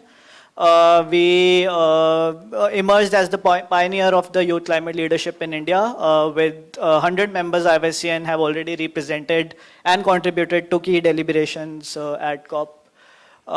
These are some of the activities what IYCN has done in the past, starting from the Climate Solutions Road Tour that we discussed in the morning, to Agents of Change, which is one of the flagship program. Now we are all part of that, hosting local conferences of youth to build youth capacity on policy, and I'm sure we'll be now also talking about circular economy policies very soon through this, for the launch of this forum. And this has been a journey so far, a quick journey so far, starting from COP14 to bringing voices of, let's say, waste pickers to COP21, and then finally demystifying the buzzwords of COP, what it actually means on the ground, coming back to India and implementing some of those projects. And COP27, the pledge to train youth on circular economy. What is the next step? Next step, so Agents of Change program, we already discussed this. Now we are doing this awareness workshop. There's still a technical training workshop that is planned in Bangalore. Okay, so coming to the Youth Circular Economy Forum, so why do we need it? So though we, so we have gone through this process of capacity building, we have built a lot of momentum around circular economy, but now we also sort of want to sustain this momentum by amplifying the impact of Agents of Change. by creating an ecosystem that can nurture youth-led solutions on circular economy. Within these previous 6 to 7 months, and also our like organizational experience of IYCN, we have observed the kind of challenges that youth faces. Also advocate for supportive policies and finally giving youth an access to opportunities in C and RE. So kind of with these objectives, we have this theory of change, which is centered, though everything is capacity building, but these are basically 4 core pillars: capacity building, facilitating jobs, the policy advocacy, and also contributing to lifestyle and behavior change. Keeping this at the center, there are 4 again set of activities that are planned in this forum, starting from the training and awareness workshops, which we are doing as part of the EU-REI project anyway, and this will continue for few more months.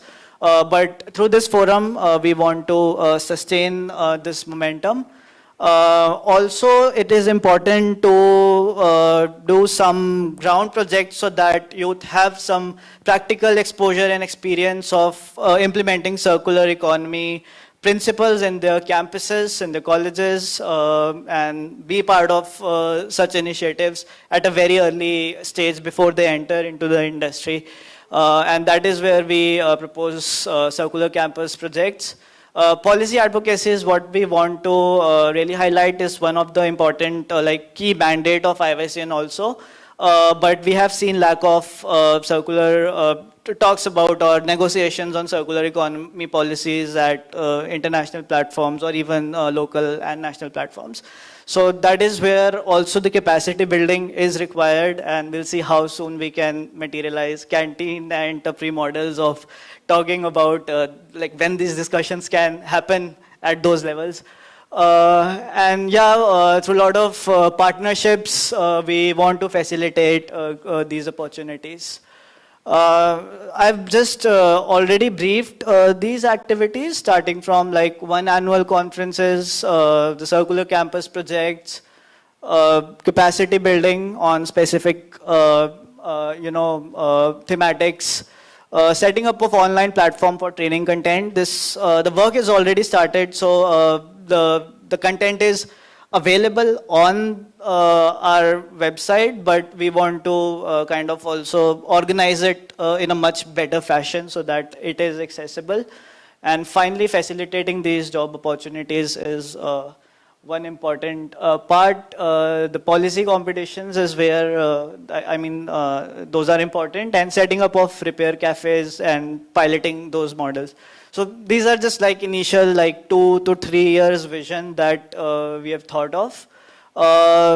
Good to see a lot of partners already joining us in the implementation, and we look forward to more such partnerships in the future. And as I initially mentioned, this entire forum will be embedded into the IYCN framework. If you had the picture of QR code, you can visualize how this forum will be embedded into the IYCN framework so that it can become part of the entire movement, entire IYCN movement. And all the projects in IYCN are led by youth, initiated by youth, managed by youth. Average age is less than 28. So that's what we are, that's the idea, yeah. And so average is 27.5 to be precise. So, and this is the fifth generation of IYCN, and before this generation leaves, we hope we leave a new legacy for the next IYCN. So that's the launch of the forum. The pledge is available on the website, on Instagram, or through, you can also access it through our Instagram handles. It's Circular Economy Pledge, that is the first step before you get onboarded on the platform and before we start any discussions. So that's the first step. Go, you can take the pledge, and that's all. Thank you. Thank you for being here. So the text of the pledge. Yeah, let's take the pledge. Okay, yeah, sure.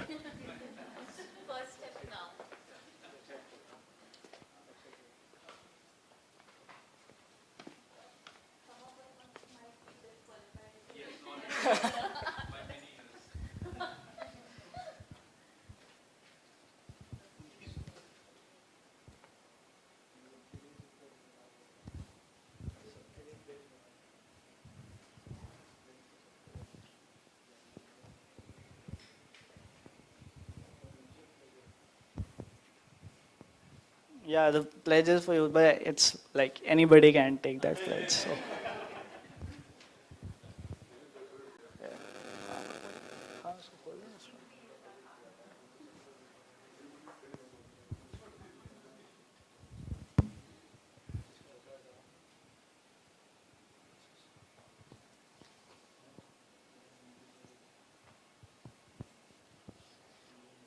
Okay, so.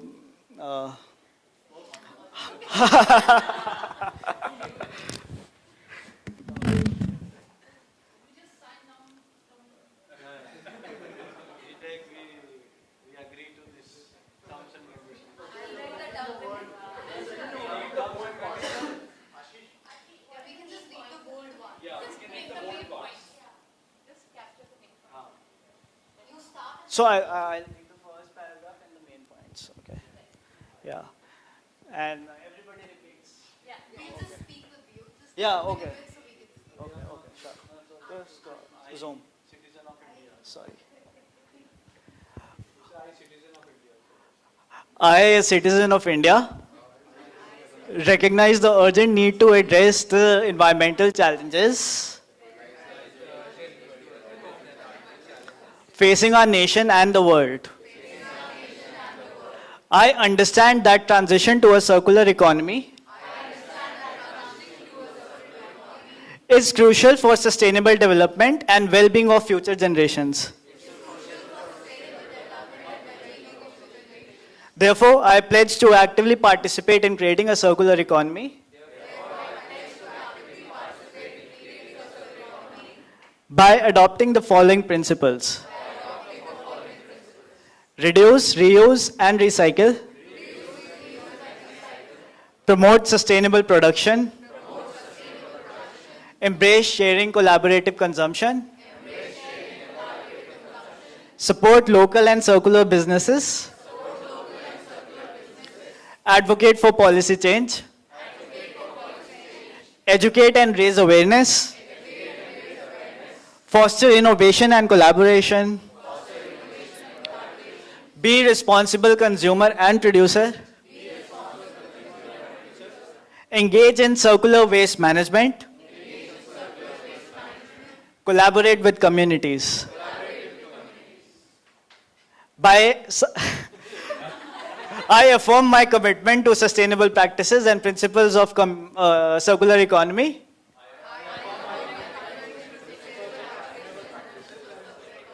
Together, we will work towards building a more resilient and environmentally conscious future.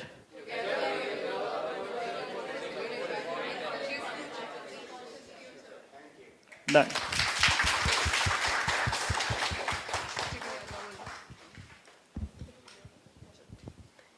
Now I would like to call you all over here so that we can take a picture with everyone. Please assemble.